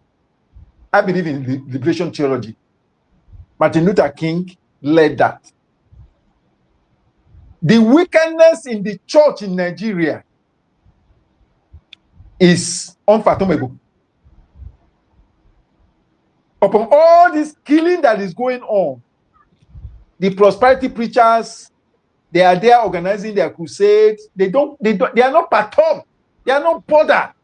And it's hard that a white man had to, I mean, a foreigner had to experience this and tell they us. They are not bothered. I say they are not bothered. 5 richest pastors in the world. 10, if you count 10 richest pastors in the world, 5 of them are Nigerian. 10, 1, 2, 3 to 10. 5 of them are Nigerian. And they build this. These are tithe and offering collected from members. You see the judgment of God. Long time ago, I said something. I said God is going to smash 2 platforms in Nigeria, political and religious platform. God will smash these 2 platforms. Precious.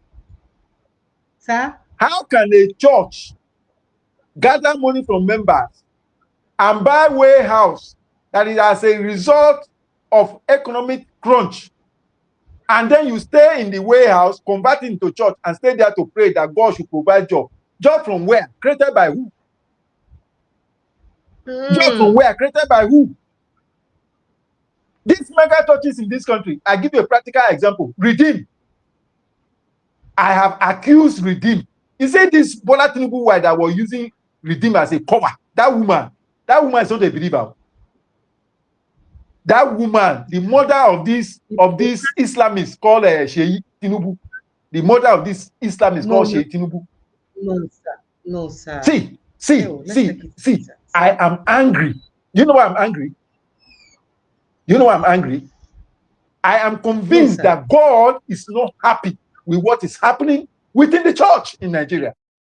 What is keeping me in the church is that I met Christ at my age of 12. I had a personal encounter at my age of 12.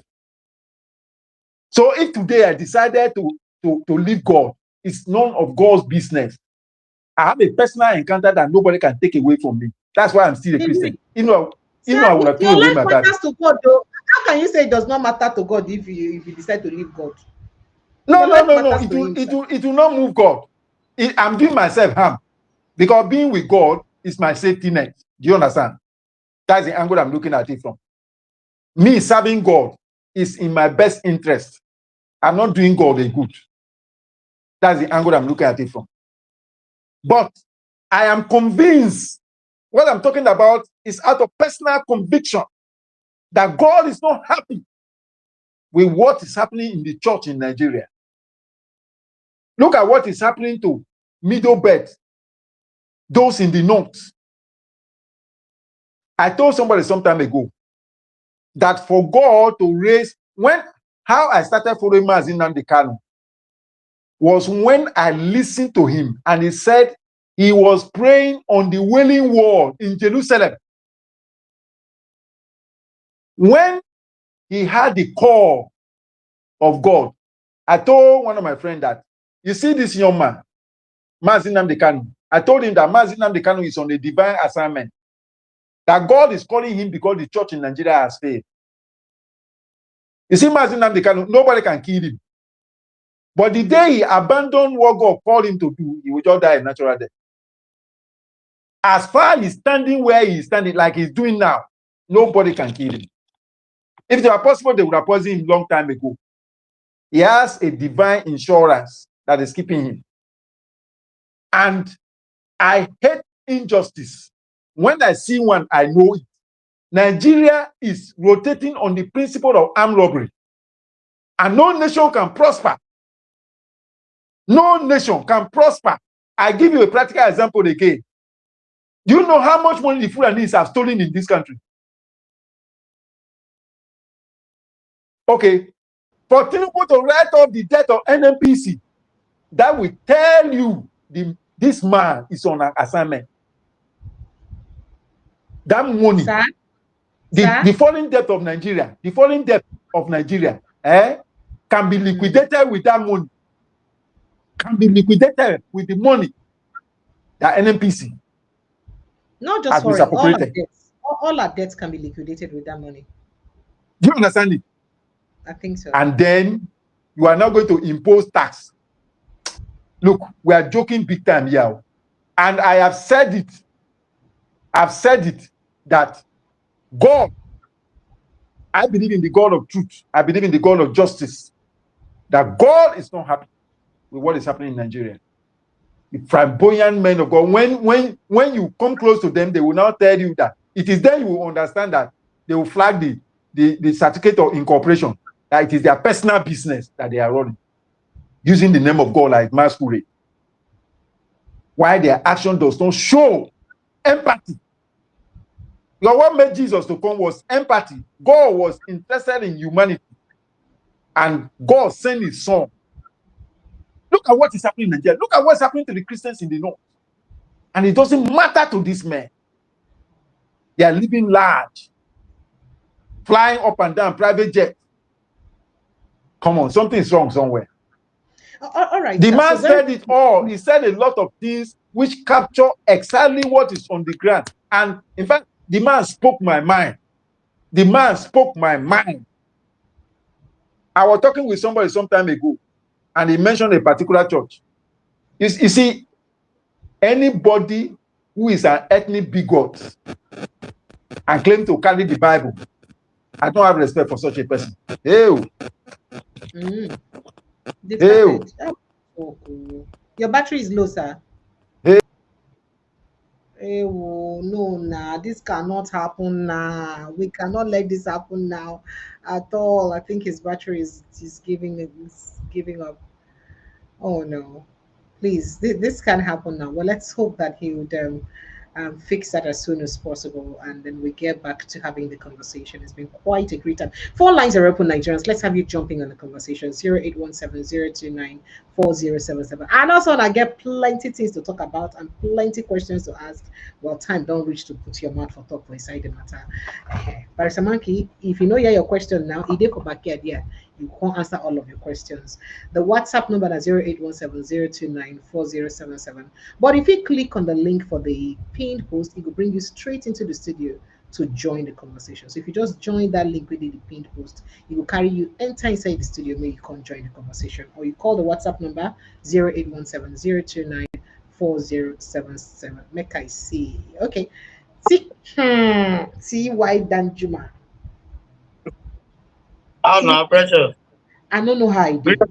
I cannot tell how. Greetings. Greetings too. I cannot tell Greetings, how. Barrister. You don't provoke today.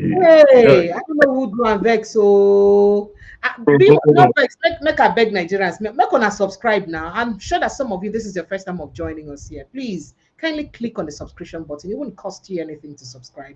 Kindly subscribe, like this post, and share it. Please subscribe, like, and share. I beg, Nana. I beg at the beg una. Help me. If you be old member too, you know, Nana, your offering be that. But you kindly put in your offering by liking and subscribing and sharing, where you're offering and tight, I beg, we could grow the ministry. Go ahead, please, T.Y. Danjuma. I beg, tell your brother, make him Malembe. Because the way they go now, if you took carry Nigeria, wahala for head. Now high blood pressure. But all of us get high blood pressure now. You know, if you're in Nigeria now, 20 years old, they cure BP now for Nigeria. You don't know. Not vex. Just hold your thoughts. Make a thought of Gatoni to Chukudi. No vex. Hello, good evening and welcome. Good evening, Precious. Sir? Where you and TY come wear black. Waiting happen now. Waiting happen. I'm for Nigeria. Waiting happen. I don't know where TY they. I say where for Nigeria. If you like saying they wear code they catch me, I didn't wear heat they worry. So you can see the difference in the blacks you're wearing. All the country. All the country. I agree to you. I agree to you. In the greet you too. Precious, you see, the barrister call you, you can't answer, sir. Then talk something, you can't answer, sir. So he asks you a question. So which means this year, sir, get two different meaning. Now one sir, but thing get different meaning. So we go be careful now. So you see that money. You see that money that he was just referring to, that 200 trillion. Yes. First of all, at 210 trillion, I disappear. Remember, I said we'll get a missing 10 trillion. No, we give them 10 for police to investigate it. So 200 trillion. Listen, Precious, you see that money? All the gbese where would they owe that money to cover them? The thing just and nobody cares to investigate about that money. Nobody cares. You see the problem that you people have is that you people just think too much. You see, they carry the mentality one I get for the countries one I get. They use to talk to Nigerian journalists, and it's really very painful when you people do that. You make it sound like the journalist. No. I know. I'm coming, but I want to. The journalists. But I'm just talking about journalism here. I'm sorry. The reason I'm saying this is because some people look at journalists in Nigeria like they're not sensible or perhaps not half as intelligent as journalists across the world. And that's very incorrect. I don't think saying no there anywhere will go practice as a journalist. But see, you go, they waiting one of my lecturers, they talk, God bless his soul, he's late. You go say, look around you and change your life. You go get where you go there, you go look around you, you go behave. You understand? The things, the kind of rule of law that functions in the countries where you are does not function here. Why do we have in Nigeria where Sunday Igboho will do something, and Shawore will do something, and then Nnamdi Kanu will do something, but you have different treatment for all of them? So people just get tend to save their heads. Good. There are things. If I have to talk on the issue of the journalists, the journalism, is totally I understand because how do we say it in Igbo?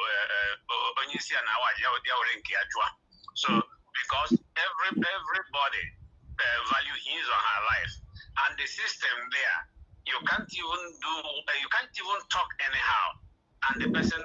There are many of them that are languishing in jail. Nobody Fisayo Shoyumbo, Fisayo, different times they be saying don't make an investigation about custom. What's happened? They find them. I'm not. It says I've been listening. I've been calling in. You have never had me say, oh, generally, let them go because I know that it's not easy for them. But there are some people that it's easy for, and those people can't do anything. And that's the police. So the police have to do something, but the police can arrest anybody they want to arrest.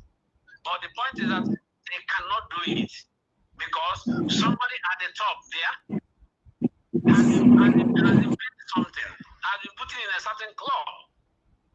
there is a picture that I'm watching here. A woman, somebody sent it on a WhatsApp. They killed the woman and the husband and the son. This woman was crying like anything.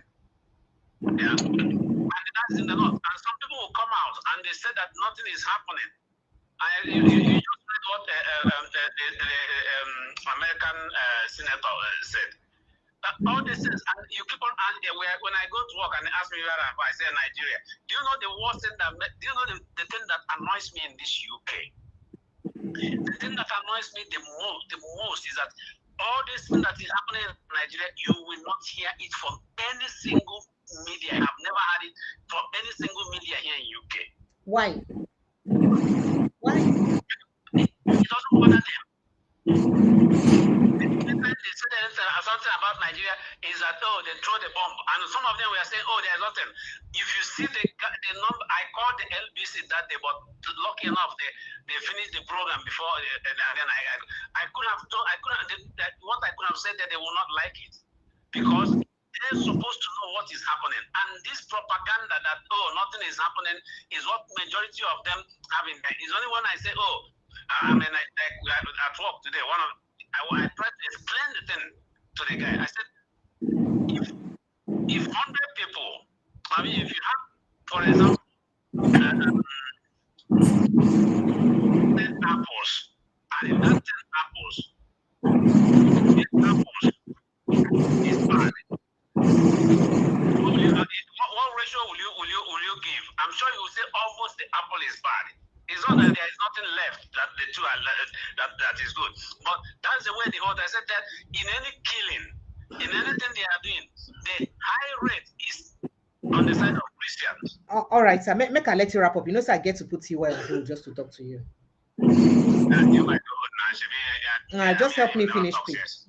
Yeah. So the thing that sometimes I don't know whether to. I just tell you that sometimes I just listen.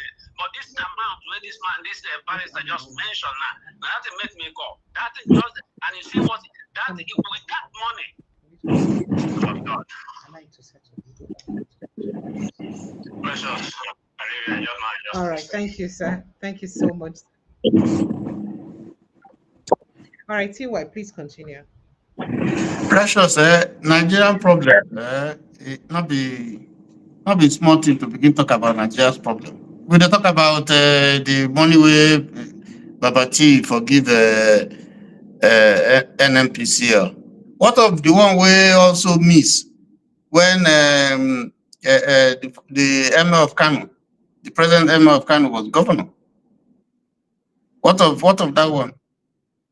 Nigeria is a crazy country. I mean, I don't know why I think only God, only providence, now just make us say we still be a country.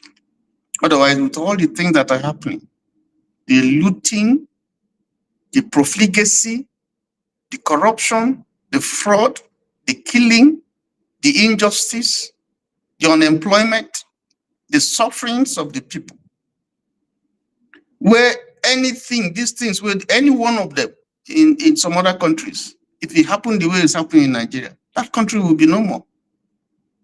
So I don't understand. I don't know what thing will happen. I just don't know, what this stranglehold where they hold us, the cabal, where they milk Nigeria dry,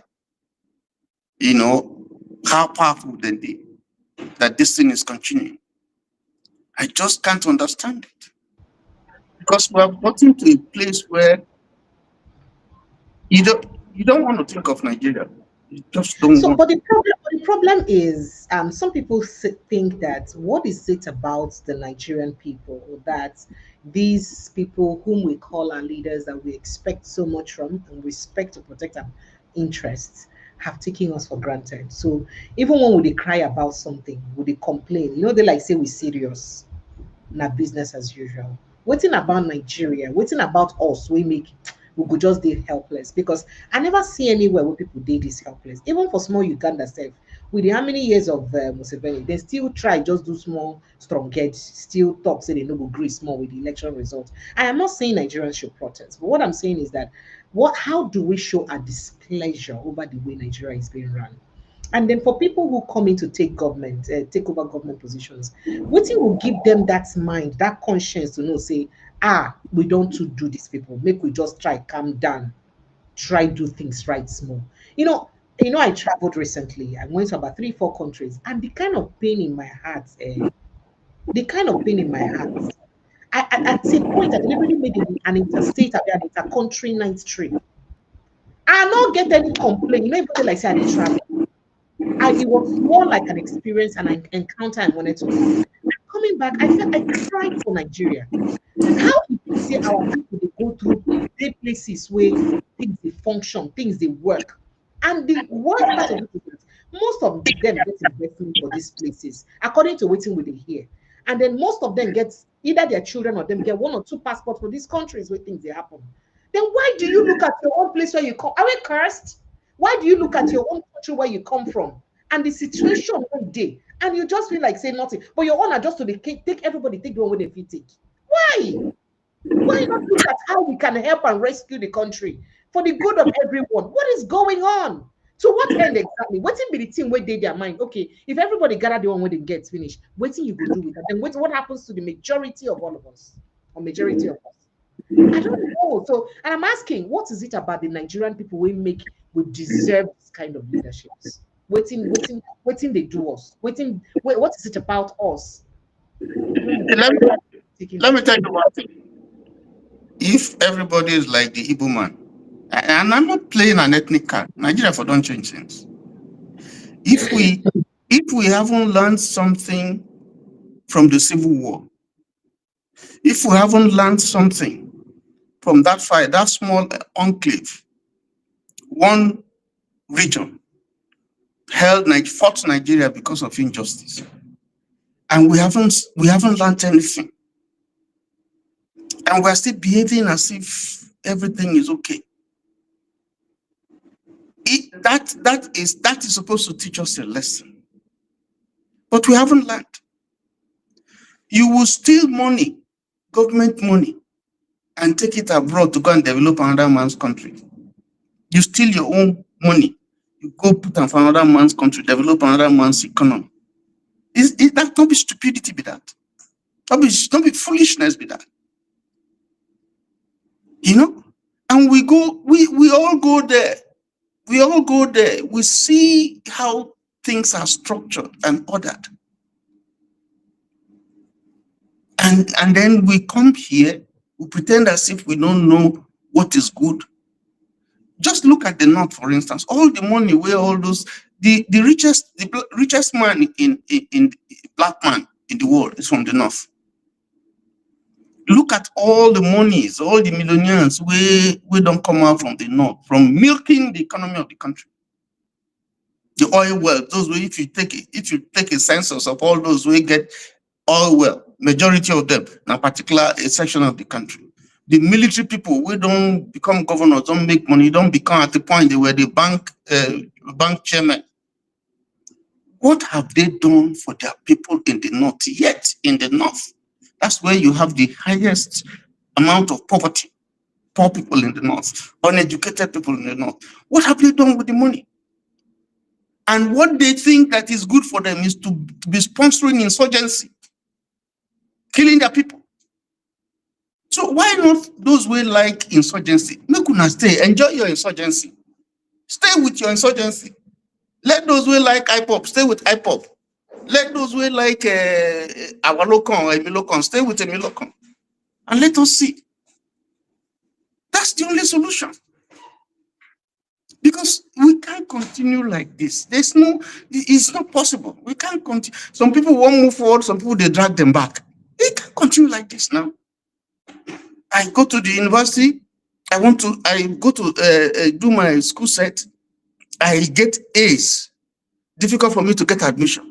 Someone goes and get D7, like my brother for this thing, becomes a governor. He becomes the best. No, it can't work like that now. The country cannot work like that. Somebody with a clean car, we can't even pronounce in integrity, call it integrity. Now you go to dictate for people. What kind of car Kakistocracy is that. I hope you're not referring to an honorable who's a light No, blend. I don't mention anybody's name. I don't mention any, whether D7 or Integrity, or I don't mention anybody's name. But the point I'm making is that system cannot work. And when you see bad thing where they go on, instead of dealing with it, you reward them with ambassadorial position. Somebody rig elect, somebody preside over an election that is fraudulent, participated actively in it. You make him an ambassador. Someone go make a ruling where he no say before God and man, say is a lie. You elevate them to the Supreme Court. You give them house, you give them car. It just can't work. If you like that system, stay with your system. Let those who don't like and go. It's as simple as that. Not by force. Let them go. You say you don't want people. You don't want me to become president. Okay, let them go now. You say no. What kind of thing is that? Let them, that's why I say at the post, say, make barrister calm down, make it calm, because we don't reach where I know the solution not be, we know the solution, but we're pretending. We are pretending. Your house they burn. Somebody carry extinguisher, say, make I help you extinguish the fire. You say no, make my house burn down. The person, not be madness. Is it not madness? That's madness. They kill people. You say no, they're not the kill this person. Now this people, they are not killing. It should that be what your concern is? The money where you go pay $9 million. If you give them to the super egos, where they even learn that image better, won't it be better? But if they didn't riot, you will not pay them their money. You pay their allowance, and you have been planning. This is a match that you have been planning for years. What kind of confidence? And repeatedly, you see this thing happening every. Just you to melembe small, make a talk to person. I don't make you safe, take a easy. Well, and I get good BP drugs, effective one for them. Again, I hear now, they send a chalk, then they say for some of us here. Hello, good evening, and welcome. Hello, precious, good evening. Sir, you're welcome. Remind me your name and where you're calling from. Marvelous. Please be quick. Thank you. Go ahead, sir. Good to speak to you again. You look as if when I'm in Nigeria, I will try and make sure to you because I'm becoming the updated program now every evening as well. Stop it! I like it. Nothing you won't carry me do. Nothing you won't carry me do. As you see me for TV, I say I don't finish. I don't pass like this.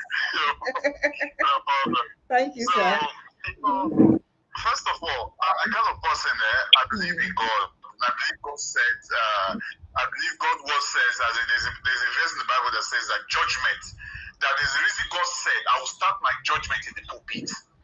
I think there's a reason why God says that. When even when I was saying, my judgment will begin from the pulpit. There's a reason for that. It's because of all this. I don't want to go further. I will only drop that word on that area. So, again, like I always say, we do not have leaders. All we have are leaders, criminal-minded people. And there's another one I always say that for it has to start with each individual, the house, as make I put on this way, house where they born us our parents for house. They're gonna point now, like the children when they bring up, when they born each of those children, with the parents when they born children. Some parents have born children, they go throw them. Yeah, you get my. I'm trying to draw to something now. Just try. They go on. Yes, sir. Yeah, they're born children, they throw them. They don't care for those children. Those children begin grow for streets. Are you getting my point now? From there, society, we're supposed to cater for those children, place these children in the right direction, teach them very well. Some people when they say they're not even supposed to even near where children they go carry those children come begin to teach them bad thing. Maybe tomorrow those children don't get opportunity to enter place of power. What do you expect they go do? What do you say those children go do? They don't get opportunity to enter seat of power. Or these people come eventually join these children, begin to take these children till they do bad. So there are so many things that the society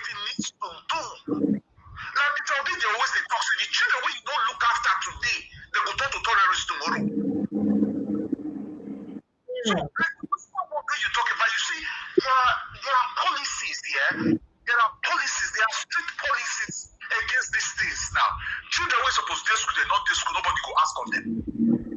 Try that kind of thing for the Western world. When they're supposed to school, then you don't reach. Maybe you don't read. They don't check all children were supposed to school. They're not to school. The next thing when you see, they begin to look for the parents. They begin to phone the parents. They go, why these children not to school? Or the parents not calling to say. You know the reason why they get the right to do that one? Because the education are free and fair, including the lunch where the children go chop. And including if to say the parents don't even get money to chop, giving children food, they not say they're entitled to get money from government to survive. That's why you have the right to tell you, take your picking, do you, because you don't get any excuse when your picking no go school. But for here, what you will not fit now. The same thing when they talk now, they use that word to say, Okay. even consign the parents where they born the children, where go through with these children, then other people will come to your opportunity, they use these children, they do what they want, they do what they like to do. And even the character of the parents where born these children, where supposed to cater for these children, look after these children properly. Because if proper guidelines, proper policies are there to guide these children, nothing like that will happen now. Like somebody say some of the leaders are not calling anybody name. Some of the leaders, they ask them where they come from. They cannot tell Nigerians where they come from. All right. Thank you. Thank you. They're not telling Nigerians where they come from. So what do you say? What do you say about those things? What do you see? I said the society where they create, and the people waiting in charge of the society already, they get command themselves. All right. How do you expect those people to make the country go to? So that's what we say. We say, by the grace of God, everybody, the intellectuals, the patrons, and everybody with time don't reach out where they could bring, but they come out. No more backseat again. If not, waiting as the other somebody talk just and say, the more they keep quiet, the more these things they support they go. At the end, you see like the Western world that you talking about, make anything just go wrong now. You see people doing that street. Quick, what do the government go reverse? Thank you, Mr. That is that. Thank you. And again, one thing I want to ask again now, maybe your like your brother who is down with you there, the white gentleman, the other person, the guest who you bring. Some of these things with these governments they don't do. Let's say by the grace of God now, better intellectual or good person enter that seat of power. I think these things can be reversed. No. Am I right or wrong? Can they not be reversed? And proper guidelines, proper policies, and the laws will not be enforced properly. Can it not be done? Thank you. Let me let the guest answer. If you accept you're asking me personally. Thank you. I'm asking, but again, everybody made the answer. All right, make the answer now. All right, thank you. Make her quickly talk to others so that we don't go spend all night here. Thank you so much. So that we don't spend all night because a lot of people are trying to call us too at the same time. Make we don't spend too much time. See what about no vex and make her just talk to a few more people so that you can answer that question when they ask you. Hello, good evening. Hello, good evening. Are you there? Hello. Good evening. Yes, welcome. Please help me make it quick so that others can talk, please. Okay, it's so quick. First of all, I just want to because he said something now, and the T.Y. Jajuma was outside. He was telling the barrister to calm down, and when T.Y. Jajuma came on board, he was also him too. Now make one the beg and make him calm down too. So, but I will not blame anybody about Nigeria issue. Nigeria is not because people are those people that see people suffering, see people dying, and they refuse to do something. They are stealing what they don't need. You know, Precious, I just want to give a short story. When I came to Germany, I was nobody, and they welcomed me, treated me with dignity. You know, although I was in asylum, they treated me good.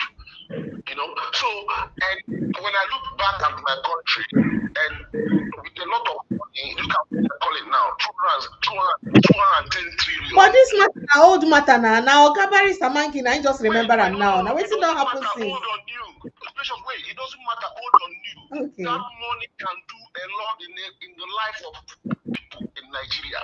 Yesterday, I saw a tanker that tried to flip up at in Lagos. And people they fetch are fail. still under there like raindrop, scooping the content. So, and somebody said something. He said because of poverty, because if not poverty, nobody will take the risk of his life or our life to go there and do those things that they are doing there. So, I call on those politicians, on those people that are in all these things in their custody to help, to finish all, to make people's life good.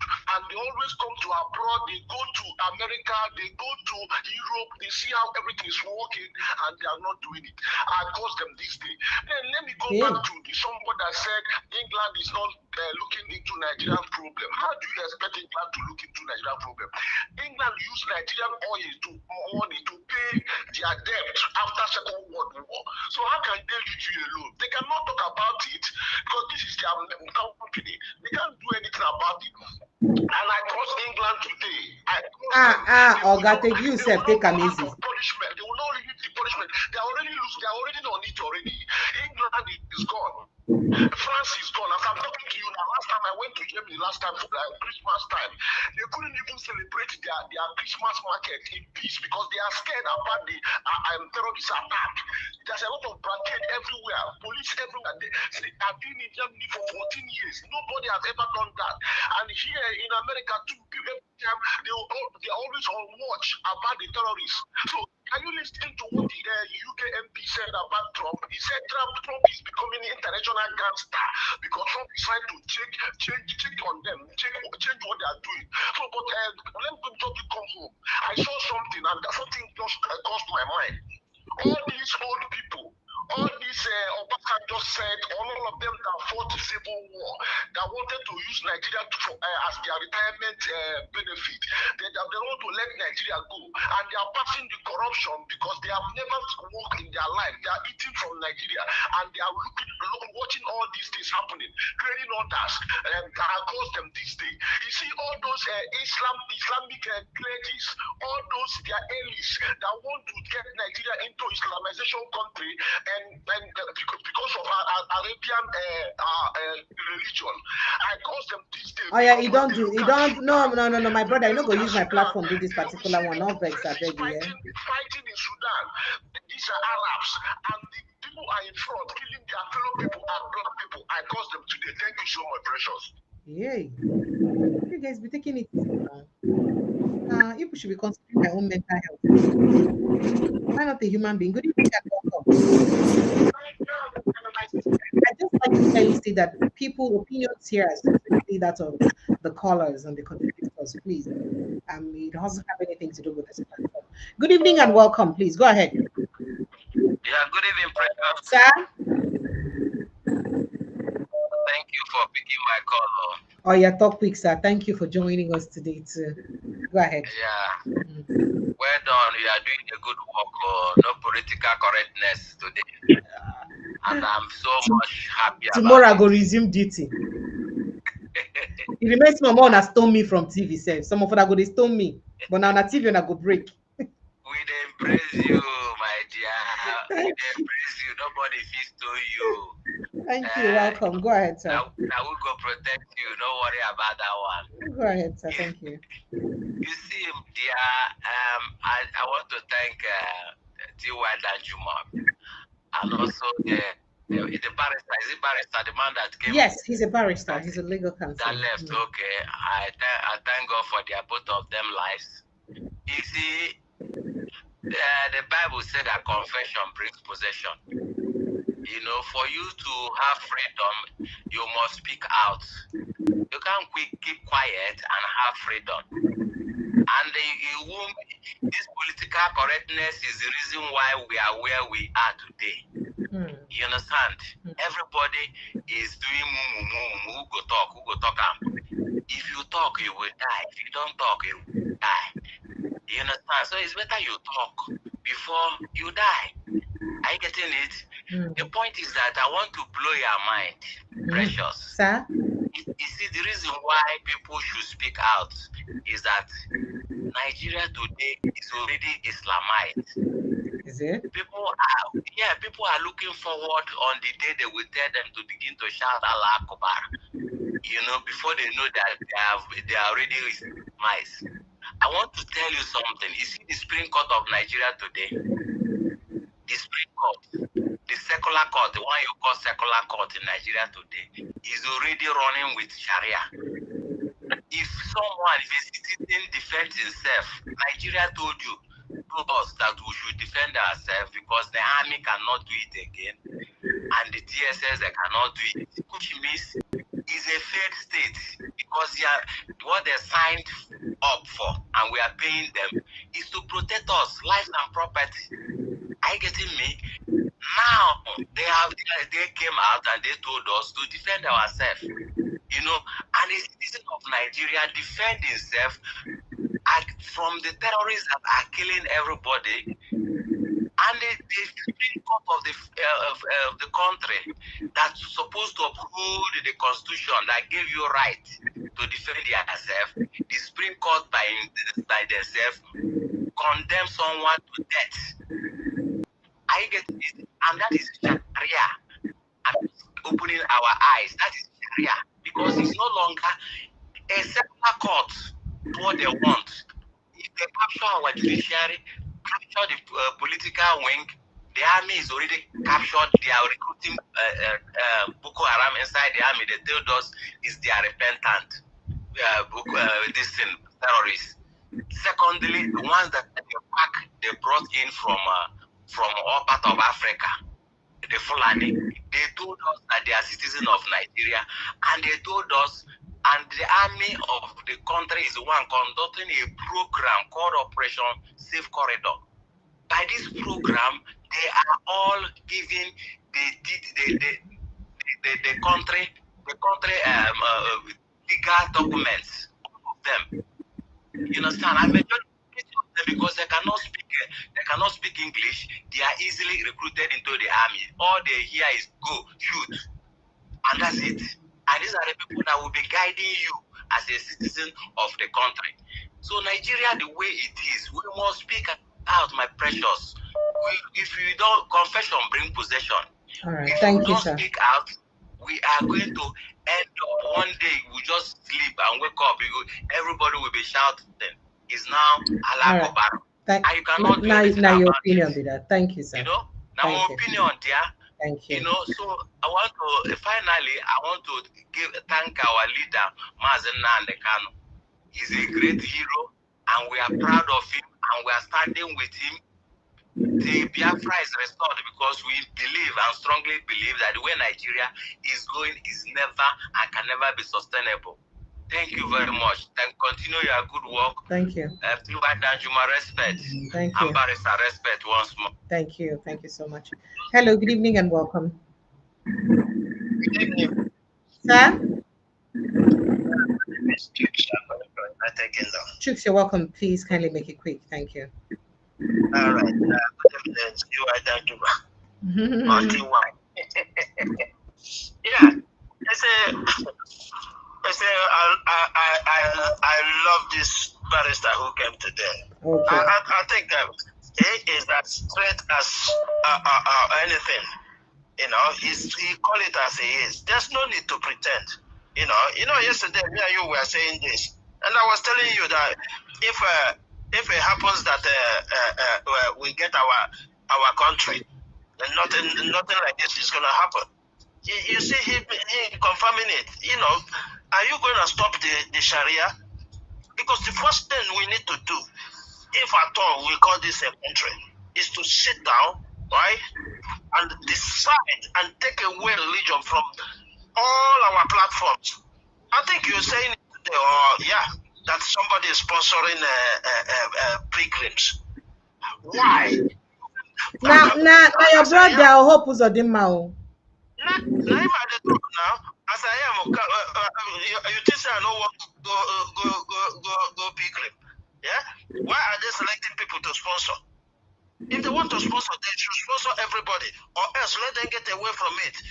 All these rascalities is why I keep saying it. Nigeria will never be what it is supposed to be, Because imagine, nobody is controlling anybody. Everybody is just doing what they like.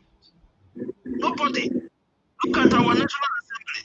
They go there, they open their mouth, talk to the citizens the way they like. You remember when they asked how did you get this? What is the name of that car? And he said, who will stop him from buying it? I mean, you can't say such a thing in a sane environment. All these things were.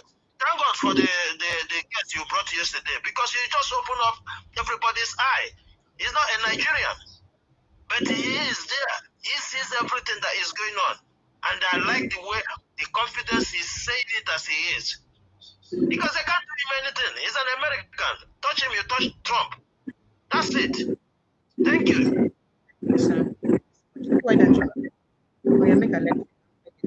Yeah, Precious, like I said, the Bible says that righteousness exalts a nation and sin is a reproach to every people. Any nation whose foundation is built on falsehood, is built on mediocrity, where merit is not rewarded, where injustice thrives, where your most virile and productive youths are unemployed. There are no avenues for them to potentiate their potentials. This is the same kind of thing that you're going to have. 2 steps forward, 4 steps backwards. And it's been so for a long time. Can you imagine if Biafra had succeeded? Biafra would have been a developed country. It would be ranking among the most developed countries in the world today. What did Nigeria learn from the inventions that came out from Biafra? Nothing. Nothing. In fact, I was reading that the department in University of Nigeria, Sokat, that was involved in those engineers and professors who sponsored the production of things like Ogunigwe and all those armaments and ordnance. We hear that I think petrochemical engineering or something. I don't know. Chemical engineering. It's closed.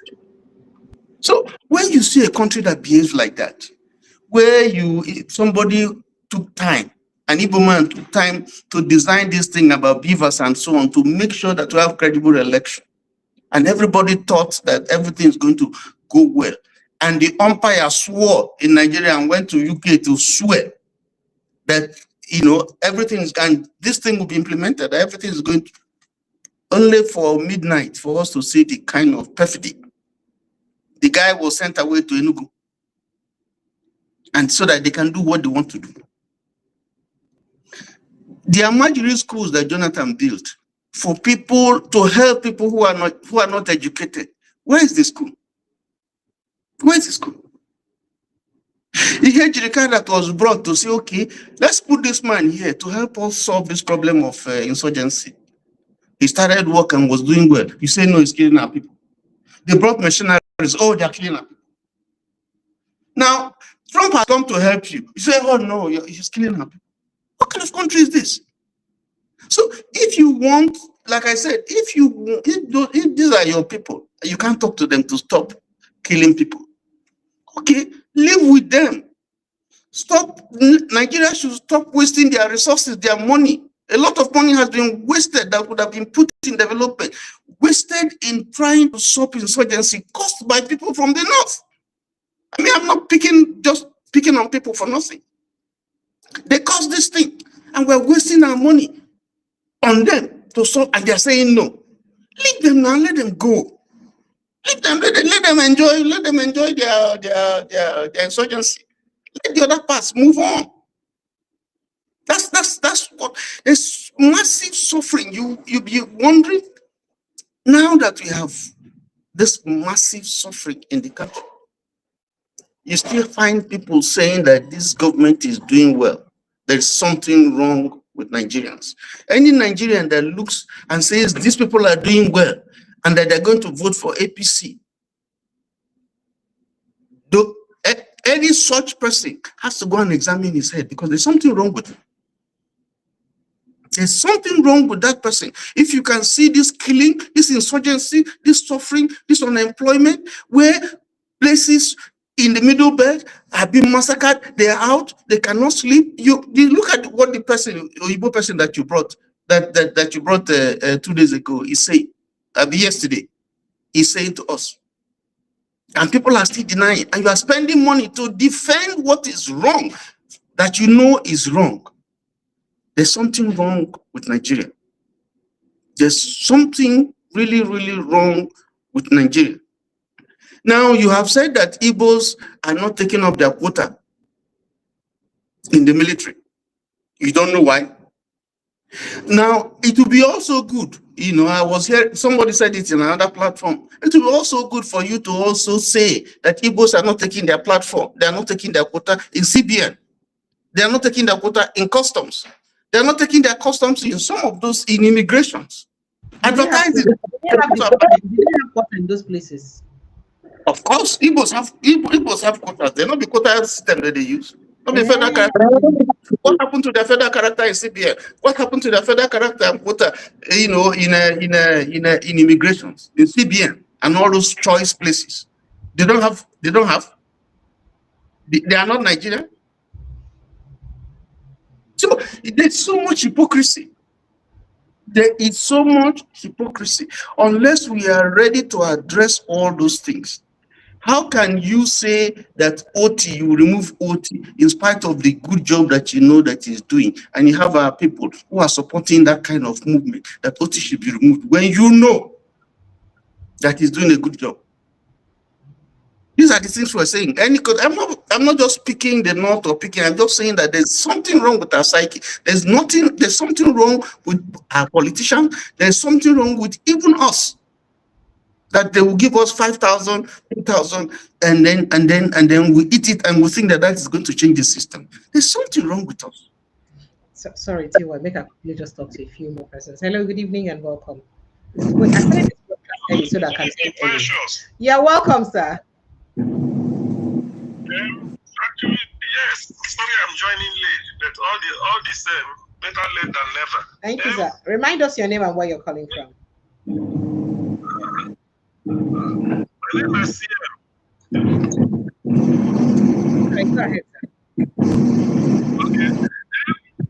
I think at this point of what Nigeria is now, all masks should be taken off. Biafran freedom is being discussed in Washington, all over US.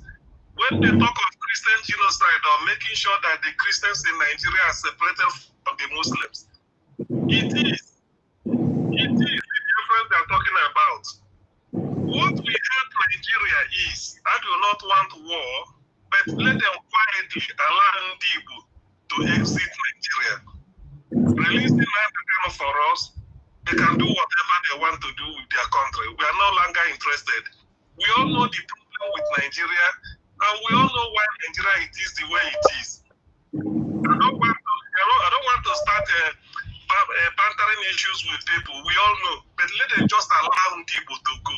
For the simple reason that everything that happens in Nigeria since independence, even the one that will happen in the year 2030, they will still blame Ndibo for it. Thank you, sir.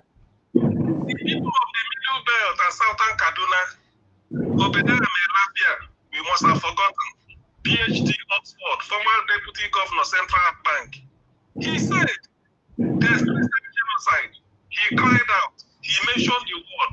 David Jonah Jank, former governor of Plateau, said so. Idris of Kaduna People's Union said so. Jonathan Asaki, former Labour. So we cannot list all the people that said that now. We don't have time. The show is almost off. Exactly. So why are they looking for screwdriver in Onisha? Why are they looking for screwdriver seller in Onisha? They need to tighten the knots. They need to tighten the knots, sir. They need to... Yeah, because screwdriver cannot also, Danjuma said was once, but because he's Igbo, they have to locate it, and everybody is shouting Igbo. Please let them allow us to go. Anyway, Biafra is on the calendar. Let me end it here. Biafra is on the calendar. Nobody can stop it. Impossible. We are leaving and we are going. Thank you. That's your opinion. Thank you, sir. Thank you. Well done. Abemeka invite your brother, the Barry's, make you join. And the Barry's brother don't go. Now, brother, and me just there just now. The No time is say Marcus. No time is say Marcus don't go because I've been getting some questions I want to answer. Marcus, in go and run down, and he be like saying, you know, say now office in days since they talk to us. So at night, I've been want open my video today, make it see my face, make we see ourselves. But I still don't go now. They use your video, they whine us. They use your Now, TY, you see TY balance. See as the balance. I say follow you there the studio. See as the balance. TY, happy New Year. Same to you, my brother. Yes. So precious. Yesterday's show when you were the Barres. You see the problem. Sir. You see the problem when they cause us for River State. You see the problem where you and Mr. Integrity they cause us. I don't know that with people like with it becomes so mad now that they make with people like Barrister don't tell you say anything where get beginning they get end. No worry about that matter. Just calm down. Sometimes you see say Nigeria not like intelligent people. Fubara is too intelligent for River State politics, so they don't know how to handle them. You go see, I see they're very meticulous. And the fact is, people don't understand, say accountant, they need to talk too much. They know what they do. So we can they fear because this guy know the thing by number. But so the day we go, they unfold them, just wait. I don't tell you, say, I need to even break my head again for that matter. Now I want to ask Barrister Mankey, because in this way, he mentioned some things, especially that our area. With this fake oil resumption where Tinubu and Niru Rubado come do all that fake stuff. First of all, they went and ignited small fake cardboard saying some kind of bomb go off. Oil pipe, nothing, come create state of emergency. We keep quiet. Now they don't come behind now. They try to come, they give university where they call them Federal University of Environment and Technology without the host name. There's a standard for naming university. Uni-Uyo, Uniport, University of Maiduguri, University of Ibadan. That means the host state or wherever the team, their community, their name, follow for the acronym. In this case, now for it we see. Where is they? We don't know. You see the guy, they say we know they smart, Abi. I don't ask this thing from different platforms. Where is this? Why is this so hard to put the name of the host community behind the university? To make sure say yes, we give our if there's no Ogoni. Just they call it FUETO, Federal University of Environment and Technology Ogoni. Then we go not say yes, the school did there. But now, precious, whether the school there, we don't know where they just name them just to come collect oil. Let me put that one aside. So I want to ask, you see this Fulani agenda where people they take the play. I just say I knew a long time ago say River State and the South, you don't enter. Once they send people like Asari Dokubo to go study for what do you call it, Saudi Arabia, he came back and he opened a mosque in his hometown and went to Benin Republic to open a university. So what in your own people need to benefit from you and your training? Now mosque. That's how they establish their presence. Now so then they put their presence. Let me tell you something. We can blame Wike all the way, which of course I blame him for all this nonsense. But one thing he did, there was some big mosque where they want to open for Port Harcourt. I mean, you don't give them land. Only the name of now we can. Now I say no, it cannot happen. Credit I give that man. However, this is another fear where they come in. You know that about a year ago or so, when the governor of Abia State collected this loan or grant from that Islamic bank to establish to do some contract for that for Abia. Now I come tell people say, see this thing, once you collect money from them, the next thing they will ask you to do is to establish a mosque in your place, and there's nothing you can say because you took a loan from them. He took that money I don't know what in there because the moment they enter there, we don't finish now. So look with this whole Islamic thing. You see when Alex was saying all this, he's saying that we talking and say, oh, what proof do you have? Precious, I want to guarantee you. I spent some time. I was introduced to this and I studied this whole Islamic thing. I studied the thing. I have a bunch of clients and they are so passionate about whatever their people are doing. As long as you go mosque, they're not going to even say they do anything bad. Like he said, they will not condemn anything these people are doing. And Christians, they go church, they go do this, and they wear oversized suits, they do all these things. We need to hurry up now. Lastly, I'd always talk about this thing. Like, I don't know why the Igbos no great understand. If you stop fighting to be president, stop fighting them, come back, make we build a southern coalition. Come back, make una come back. Forget say Biafra what? My father was a Biafran army. He was buried in his Biafran army uniform. As a matter of fact, I don't know whether you know any name or you see name called Frank Opigo. Frank Opigo was the man. I want someone to correct me. Maybe TY can correct me. Frank Opigo was the man that named Biafra. It's not an Igbo language. So this thing that Igbo people keep drinking and hanging on to Biafra, the name Frank Opigo. That was the man that named Biafra. That's a Portuguese language, actually, which means the coastal area. So it has no meaning. If say the Igbos, if say, you know what? Okay, we could just keep that at the back door. Let's go back and get the South. Let's find a way to build a coalition. Let's find a way to get each other so that way we go expand our political horizon instead of this Biafra. Like I said, the Obonigwe, the Ojukwu bucket, what were the engineers behind it? I don't know if you know the man called Dr. G.B. Letton, the first industrial chemist in that area. It's an Ogoni man. He was the one I knew all the plumbers and these people in my place, a team of boys from my place who they do welding that time. They were all his workers. They all fought for Biafra. As a matter of fact, even the what do you call this man? The Biafra ambassador to UK was an Ogoni man, Chief Kobara. So what are we talking about? So the Igbos now come claim Biafra Steve. It is just exclusively for the 5 Igbo states. Now the problem where will they get with that? Instead we say, okay, fine, let's keep the name, but let's go back because majority of our people ran away. My elder sister's name is Nwigbo, meaning Igbo girl. She was born in Igbo land. Because of that, we ran away. My mother, everybody. My father fought till he came back. We fought Biafra and we came back. We were all fought for the whole Biafra. It's a very few people who follow the Nigerian side. And there's a reason why they did that, which I would speak on it another day. I have all the histories of this whole thing.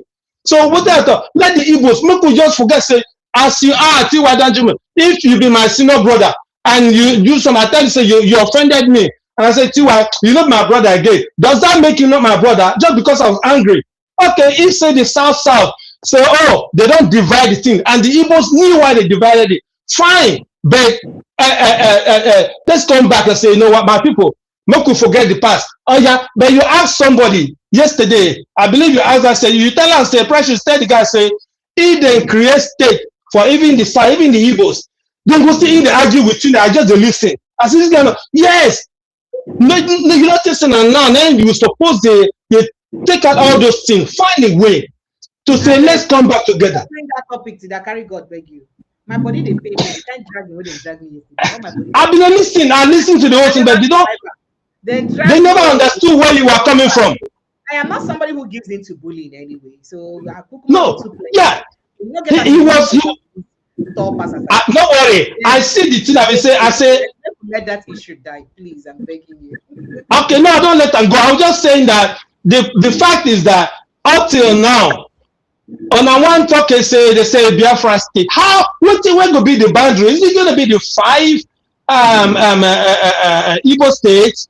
Or now after that, I go come say, oh yeah, man, I come. They don't give us country. Oh yeah, man, I come. No. This is the time that we're supposed to say, guys, you know what? Like we and I know, half of 80% of River State are all Igbo descent.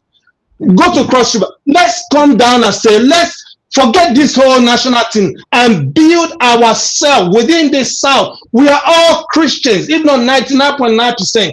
Other than Edo State, we get some northern Edo, we get Muslim. We are all Christian. I can live with any Igbo man or woman any day, anytime, because I know the antecedent. I know what they can. I know what they want. They're business inclined. The Muslims. In fact, northerners they try agitate for the those one now political. They find money now political. This thing now seller. Of course, people go always those one they can change anytime. People have the right to be in any practice any religion. Yes, they have the right. So the one that I always tell my Igbo friends for years, I say, let us just find a way to if Nigeria here one day. Say the South, even in the 3 or 4 states for South, they are working with the Southeasterner for some kind of coalition, like agreement that let's go and do our thing. I swear to you, things will change. The story and it will change. But now they feel like say, oh, the South are their own. Oh, the Southeast, now then they fight for Biafra. That's why it's easy to deal with the Igbos. But now, if they say, okay, Igbo man, come and become the president, move for the South, then go pull anybody from the South, carry them. They feel like say we are strangers. No, let us just. I tell them, me they do my offer. I say, guys, not gonna forget this thing. Biafra, yes, that's the name. So after you lose war, you go sign. Either you go still continue with that name or not. But whatever they are doing, whatever it is, make them start to define the meaning of Biafra. See whether it matches any Igbo language. No, it's not an Igbo language. So stop hanging on that thing. That's the problem. We are now. We invite this fight. Now we invite this fight. Anyway, see why. No wahala. So we go. I Precious. I actually did some homework. The guy that Alex place is not even far from where my office is. At this Sunday Spring, this na Farita. So yes, it's a legit NGO. So yeah, so I think I will send them emails and follow up with what they are doing and do the best I can. So well done.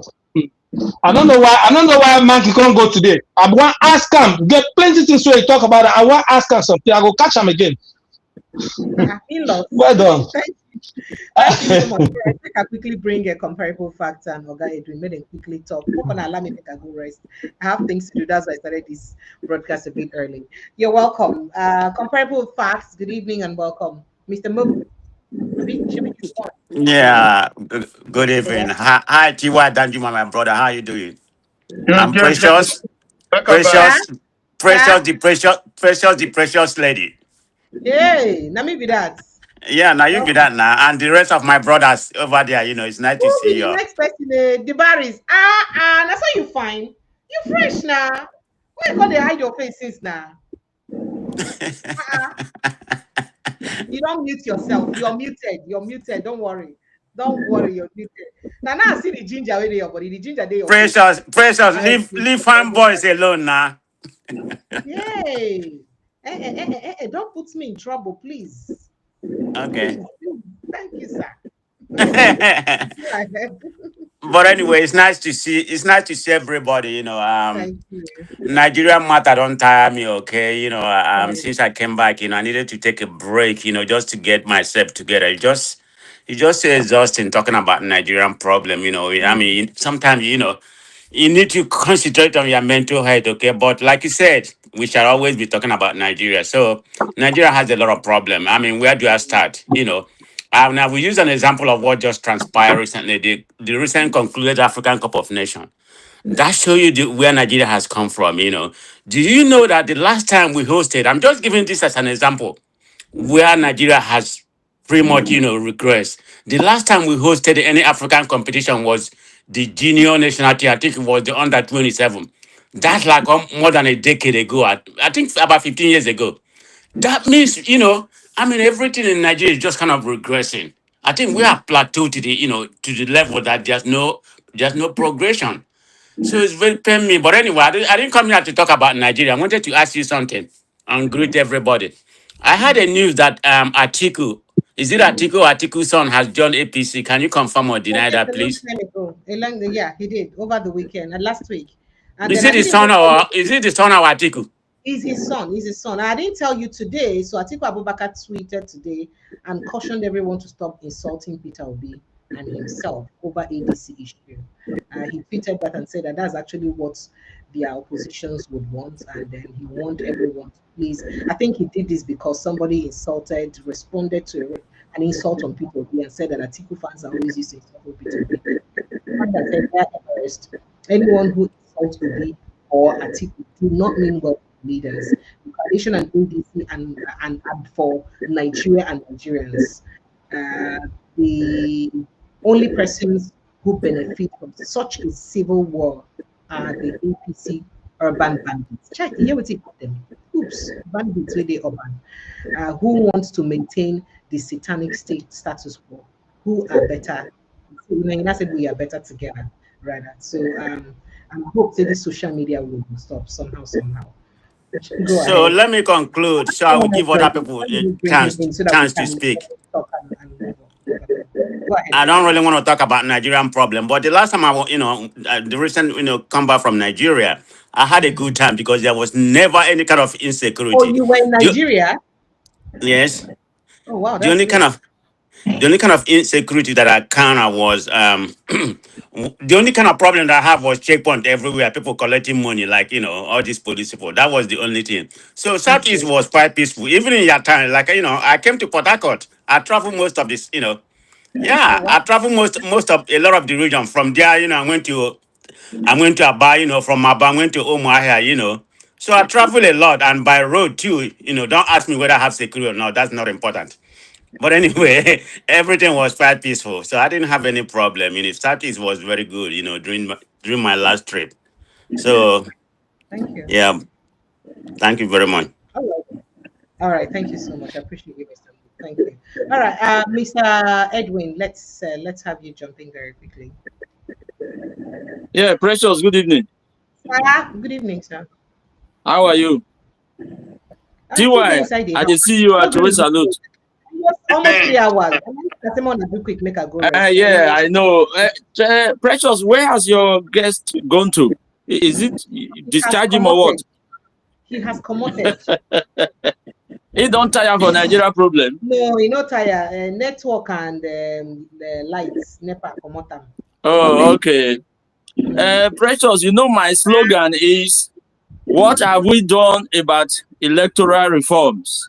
I told you whenever I come in, that will be my starting point, electoral reform. What have we done about our electoral reforms? Because, like as I tell you every day, as I've always been saying, if we don't reform the electoral process, we are just merely beating about the bush. Come May 29th, 2027, Tinubu will be our president. It's as sure as death. Let me put it that way. We will all just be beating about the bush if we are going to align, realign, synergize, or do whatever. We can grammatize it in whatever name, whatever fashion. Nothing is going to change. Nothing is going to happen. Come the elections of 2027. Tinubu's ascendancy to a second term is guaranteed. So let us not deceive ourselves. It is the Nigerian context, the Nigerian situation. Like as I always say, man is a product of his environment. When Tinubu was not in the presidency, that man fought his way all through. Even he was able to overwhelm Buhari's forces. Buhari was an incumbent. Buhari never wanted Tinubu. But Tinubu surpassed his obstacles. He brushed all of them aside. Now, you are telling me that man, the king of it all, the king of 419 and everything, I don't want to insult him, at least he's my president now.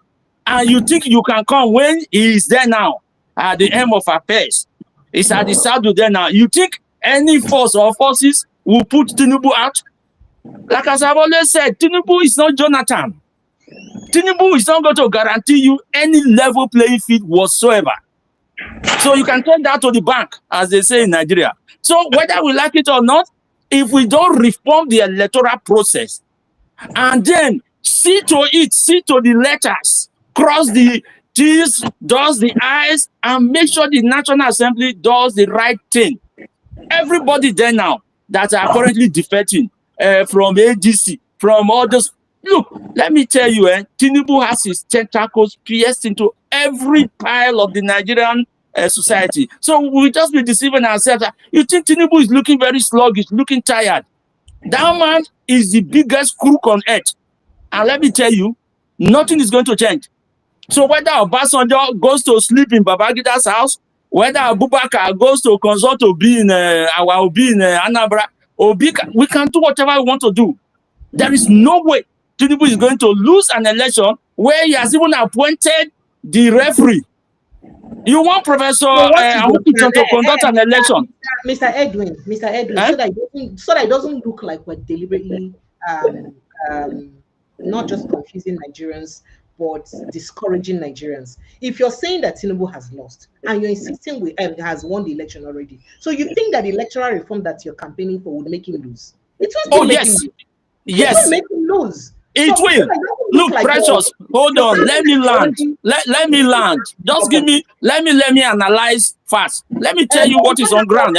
Let me tell you. In 2015. In 2015. Let me tell you, as naive as Jonathan was, he would not have just lost the election like that. If he had appointed loyalists, core loyalists. What do you think is happening in Rivers State? You think Wike is bigger than anybody? It's not. It's just that people who are eating from the crumbs, taking the crumbs, they are the ones ready to die for Wike. If Jonathan, who never met Professor Jega before he appointed him, had appointed one man from my village, and then he goes and pay homage to Jonathan, you think the man will stand, Hans Akimbo, and then Jonathan will lose the election? No. Nigerians voted, and the election results counted. Election results, did they count in Edo State? Did they count any other place? Tinubu has never lost any of these by-elections anywhere. Any of these off-cycle elections. Never. So you want to tell me Tinubu is going to fold his hands and you kick him out of Aso Rock? We are just, Nigerians, we are just jokers. We are joking. Until every opposition party coalesces, until the electoral reform is put in place, strategically placed, until Nigerians are meticulous about how election results are gathered right from the booths to the wards, to the local government, and whatever process that is there, forget it. 2027 is in the bag for Tinubu. Right. Everybody, people, when I keep saying this, people just dismiss it with a wave of the hand. Don't dismiss it. Let me tell you, I am a political analyst. I have looked at the Nigerian space. I have looked at how election results work out in Nigeria. Shagari did not win 1979 elections. It was won by Wolowo. Obasanjo simply just put him there. Let me tell you, even Obasanjo did not win the 1999 election yet, the one we conducted, the one military cooked up results and everything and gave to Obasanjo. Let me tell you something, Nigerian politics, is not 2 + 2, that is 4. Nigerian politics, the more you look, the less you see. Let me tell you, Tinubu's electoral victory in 2027 is not just going to be landslide, it's going to be mudslide. So every opposition party in Nigeria, if they don't put their ass in order, forget it. And then lastly, the Nigerian, the constitution. I have always said it. I pinned it on my Facebook page. If we don't revisit that constitution, we go nowhere. And then what he says is that these good people that we are going to elect when an electoral reform process is put in place are the ones that will revisit that constitution and make it work for Nigeria. Otherwise, all this Biafra, this and that, Oduduwa, all those republics, it will all be an illusion. It's all illusion. Nothing's going to happen. The Northerners have pinned us down and put us where we belong. Right. They have carved out all states, all local governments to suit them. It's okay. So that is what it is, Precious. I will be coming here every night. I got a call. I'm a very busy man. I will be calling to make my own submissions. Until we do that, there is nothing that is going to happen. Whether Obi gets the ticket, anybody gets the ticket, it's all going to be a charade. Thank you very much, Precious. I'm not another person talk. It's okay now. He's talking his own now. Sorry. Oh, yeah, quick cross. I beg. Make up a feedback, my lord. Thank you. Go ahead. What's your name, Sam? Where are you joining? CM. I'm joining. When I would just put the answer abbreviation. Me, my name is That's CM. That's Dr. CM. You see, thank you, my brother. I'm joining from the UK. You see, the thing is that I don't know why if there are people that are nursing fear, or maybe are getting to, when they say not, they look at it as if it's that all mindful, nothing can happen to them. If there are people that are still having all this fear of 1960, 1970, Ahmadu Bello, we do them, we crush. Buhari has done his own and gone. Since America, Mossad, Israeli Mossad are in Nigeria. This north has crumbled. Forget about all these things they're talking. Now, what is the way forward? For somebody saying, I don't know who the person, before I came in, he has left. He said we should abandon this Biafra and then unite with South so that we can form a. That's a good idea. But they cannot try it. If that is even one of the major reasons that some of us, we are not within Nande. I said, Nande cannot leave these people. He said, no, we need them. And what we are there saying, we gave them positions from down to Goni. We gave them position in IPOB in Nigeria and abroad. They said no. They said no. The people, even Asari Kobo betrayed. Asari collected 20 million naira from Nnamdi Kanu to provide security when they were murdering IPOB at Impo in Onisha. And then, what is it called? This CKC Cathedral at Yaba. When they were, so things like this. Asari said no, he will betray it. He said it. So when people that doesn't know where the dead body is buried, if you ask them to go and they excavate, they will start from anywhere they like, forgetting that I have to start from the head because they do not know. So when they are talking about these things now, I just look at them and just shake head. Like in the Igbo, we say, Obajuodoro. This is now the time. Nigeria has crumbled. The decision in Washington, D.C. is how to divide Nigeria. What should be the division? People sounding as if Trump does not have his own problem. Trump that may be likely also face impeachment. Trump that is having his own issues. Look, he's having his own issues. See, do you know why? Do you know why? See, listen. There's a reason why. There's a reason why help is coming from that side. There's what they call United Nations. Every September, every head of state or president or prime minister, you have opportunity to address the United Nations. Come and tell the world about your country. Some will use it to say, my country is this, we need foreign investors, you use it to, it's like, so say something about your country. We've been doing it until Buhari came. Every year, Buhari will be talking of Palestine. Forgetting about Nigeria. You have insecurity. Instead of you to tell the world, come and see what you can do to help us. Every time he goes there, go and check all Buhari's speech at the United Nations every September.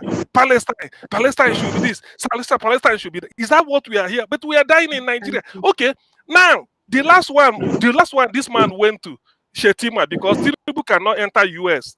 Because of if he enters, they will be arrested. Tinubu since 1993. Listen to me. Since 1993, that he forfeited more than $400,000 because of heroin drug ring. They are looking for him. Tinubu has never entered Nigeria since 1993, and if he dare enter, he entered Nigeria 2023.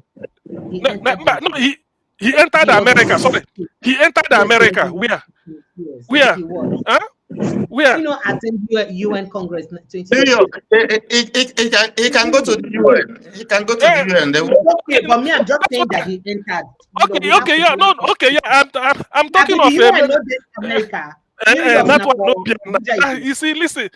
I know what I'm saying. That one, no. That one is a prerogative. If he passes the United Nations premises, he get arrested. That's just what I'm saying. So Shetima went there. Look at Shetima was condemning Israel because Israel helped to end the Iraqi nuclear program. I want to go home. Do you know? Yes, the reason is now the reason why Mossad is in Nigeria is Netanyahu said that they've destroyed Hamas in the Middle East. The satellite is in there. Boko Haram. Don't know it today. Buhari was funding Boko Haram to go and help Hamas. So Buhari was funding Hamas through Boko Haram. So the reason is that's why Mossad, Israeli Mossad, they knew that Boko has light of Hamas, so they are in crush it. There's no two about. And part of doing it is like what they are doing to remove El Shabab and El Muhajirun. They have to get Somaliland as a separate country from Somalia. So Nigeria has crumbled. It's just a question of what they are discussing is.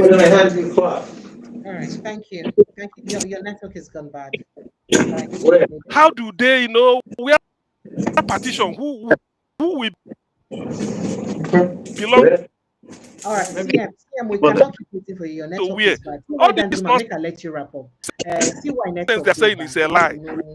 Yes, I just want to make a suggestion. Why the Secretary of War, they have list of the Igbo leaders are, strategizing on how to deal with the marginalization and all the problems that are associated with the Southeast. I think it's come to a time where they have to bury their differences and come together.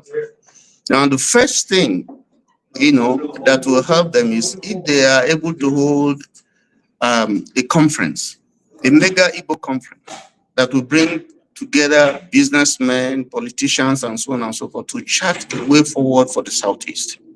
Now, I'm looking specifically at the possibility of seeing how they can dredge, because it's always often said that the Southeast is landlocked, but it's not.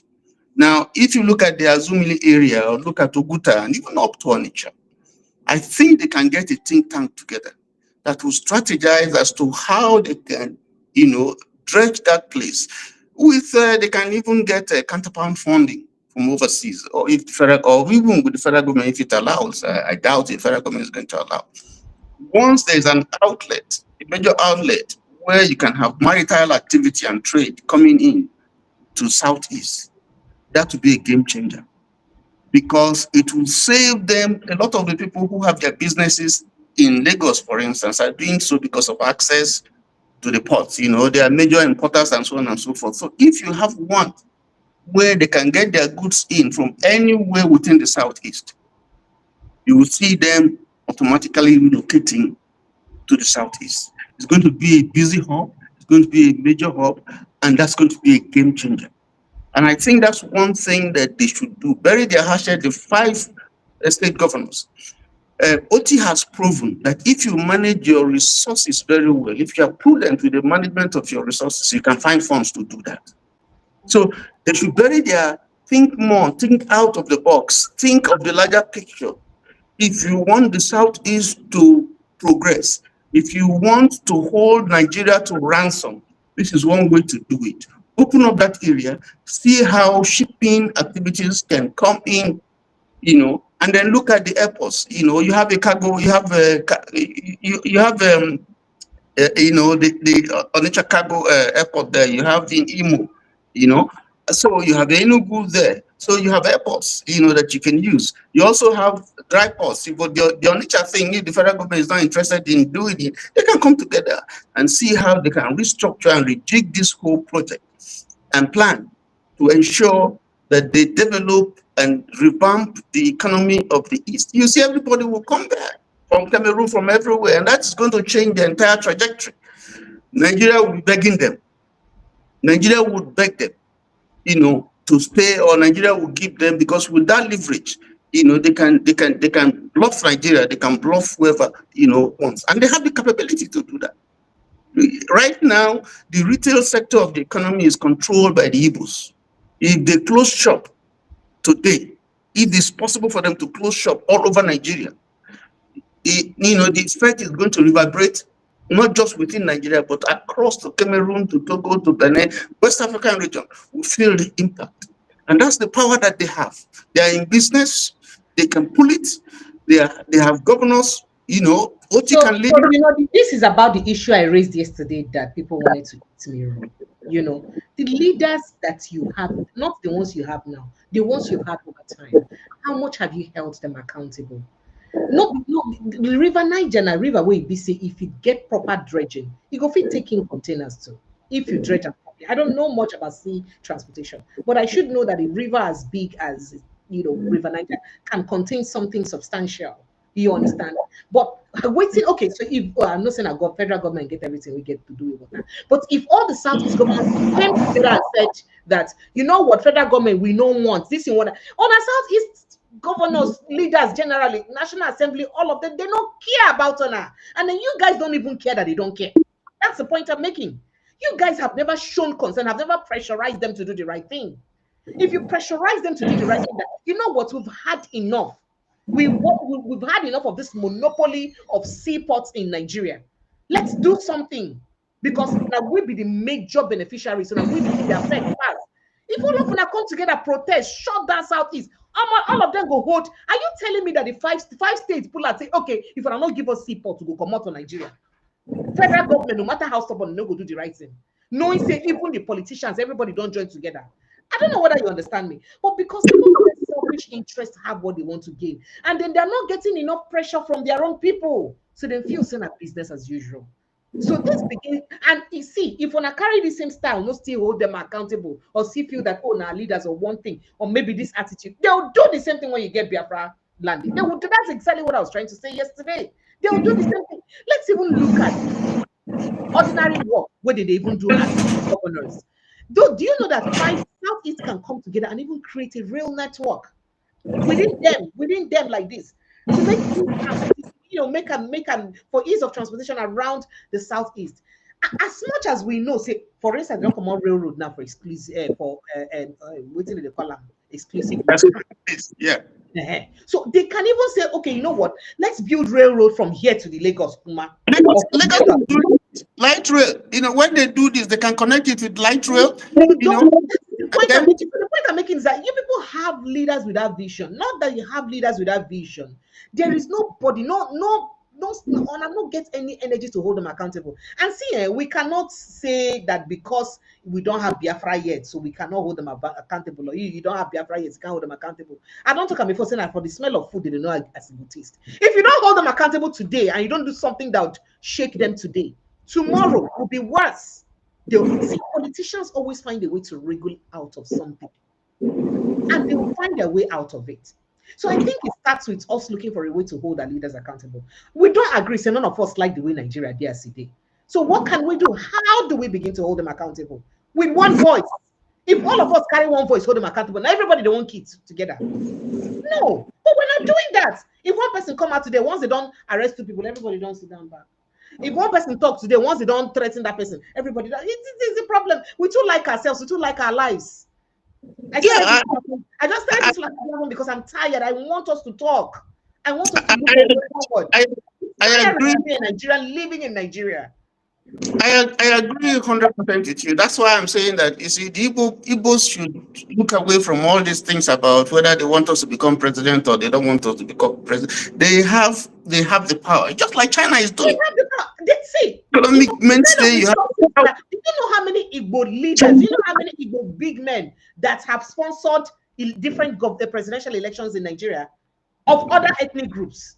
Let them keep their 6 states if they don't want to. Let them keep their 6 states. Your 5 states can do much, can generate the economy that Nigeria will not even be able to generate if they come together and contribute and mission for the Southeast. You know, I don't exceed 3 hours. Make a go rest. I have a lot. Thank you, precious. Good night. I appreciate you. Thank you, everyone. So tomorrow I'll let you in on the guests we'll have. I just hope he responds to me on time, but I don't want to talk about it until I get a second note from him. I love you guys and appreciate you. TY, maybe we'll go talk about him later. I was looking at Asabe's case and how I can get to Alex Barber to give him the fund we have to manage Asabe's building. I don't know what you think about it, but let's talk about it on a day we'll have time because our time is already. What do you think about it? You're muted. Yes, I wanted to suggest it to you now that we have someone that looks likely is familiar with that. Already. I wanted to talk to Marissa to pass you can discuss Asabe's details over so that they can. Yes, and to see how to leverage his connections and so on and get this thing done. You know, so and then I can handle the education for the child, which I promised I'll take care of myself. Yes, I think so. You know, that to be prayers answered. You know, I think so. That's what I feel. You know, but maybe tomorrow, maybe you can table it or you can look at it. But I think that's a good resource that you have, you know, that you can, leverage, all that you have planned for those people. But it's unfortunate that these are individuals doing it. Where is the government? That's the question. Where is the government? Where is the government? It's unfortunate. Thank you. Good night, Precious. Thank you. Thank you so much. I appreciate you. Thank you and good night. All right. Nigerians, I like to. I am in Nigeria. Who says I'm not in Nigeria? Precious, why are you not in Nigeria? I'll be Precious. Are you in Nigeria? Are you not in Nigeria? Okay. All right. I appreciate you guys. I love you and I appreciate you. Let's continue to speak for the growth and development of our nation. You see, the point is that we're talking and we're dying. When we don't talk, we'll even die the most. So let's keep talking the way we can talk and respectfully so, according to the constitution, and hoping that one day, this talk it will yield the desired results. Because honestly speaking, I know that we are all tired. I am tired too, but I can't give up on this country. That's the only country I have. I'm not as lucky as the rest of you. So I do hope that we could fit at least appeal to their conscience one day and then the right thing will happen one day, or perhaps spark the right action one day. I love you guys and I appreciate you. If you've not subscribed to this platform, what are you waiting for now? Not do like this now. I go click and subscribe, click on the subscription button. It's free of charge. You're not paying money for it. Okay, please click on the subscription button and also like this page. If you've not liked it, please like today's post, share it if you can. Let more and more people get to hear what we're discussing about here, so that it will spark the right action for inside all of us mind. I love you and I appreciate you. See you again tomorrow evening, God willing. Good night and God bless you. Bye.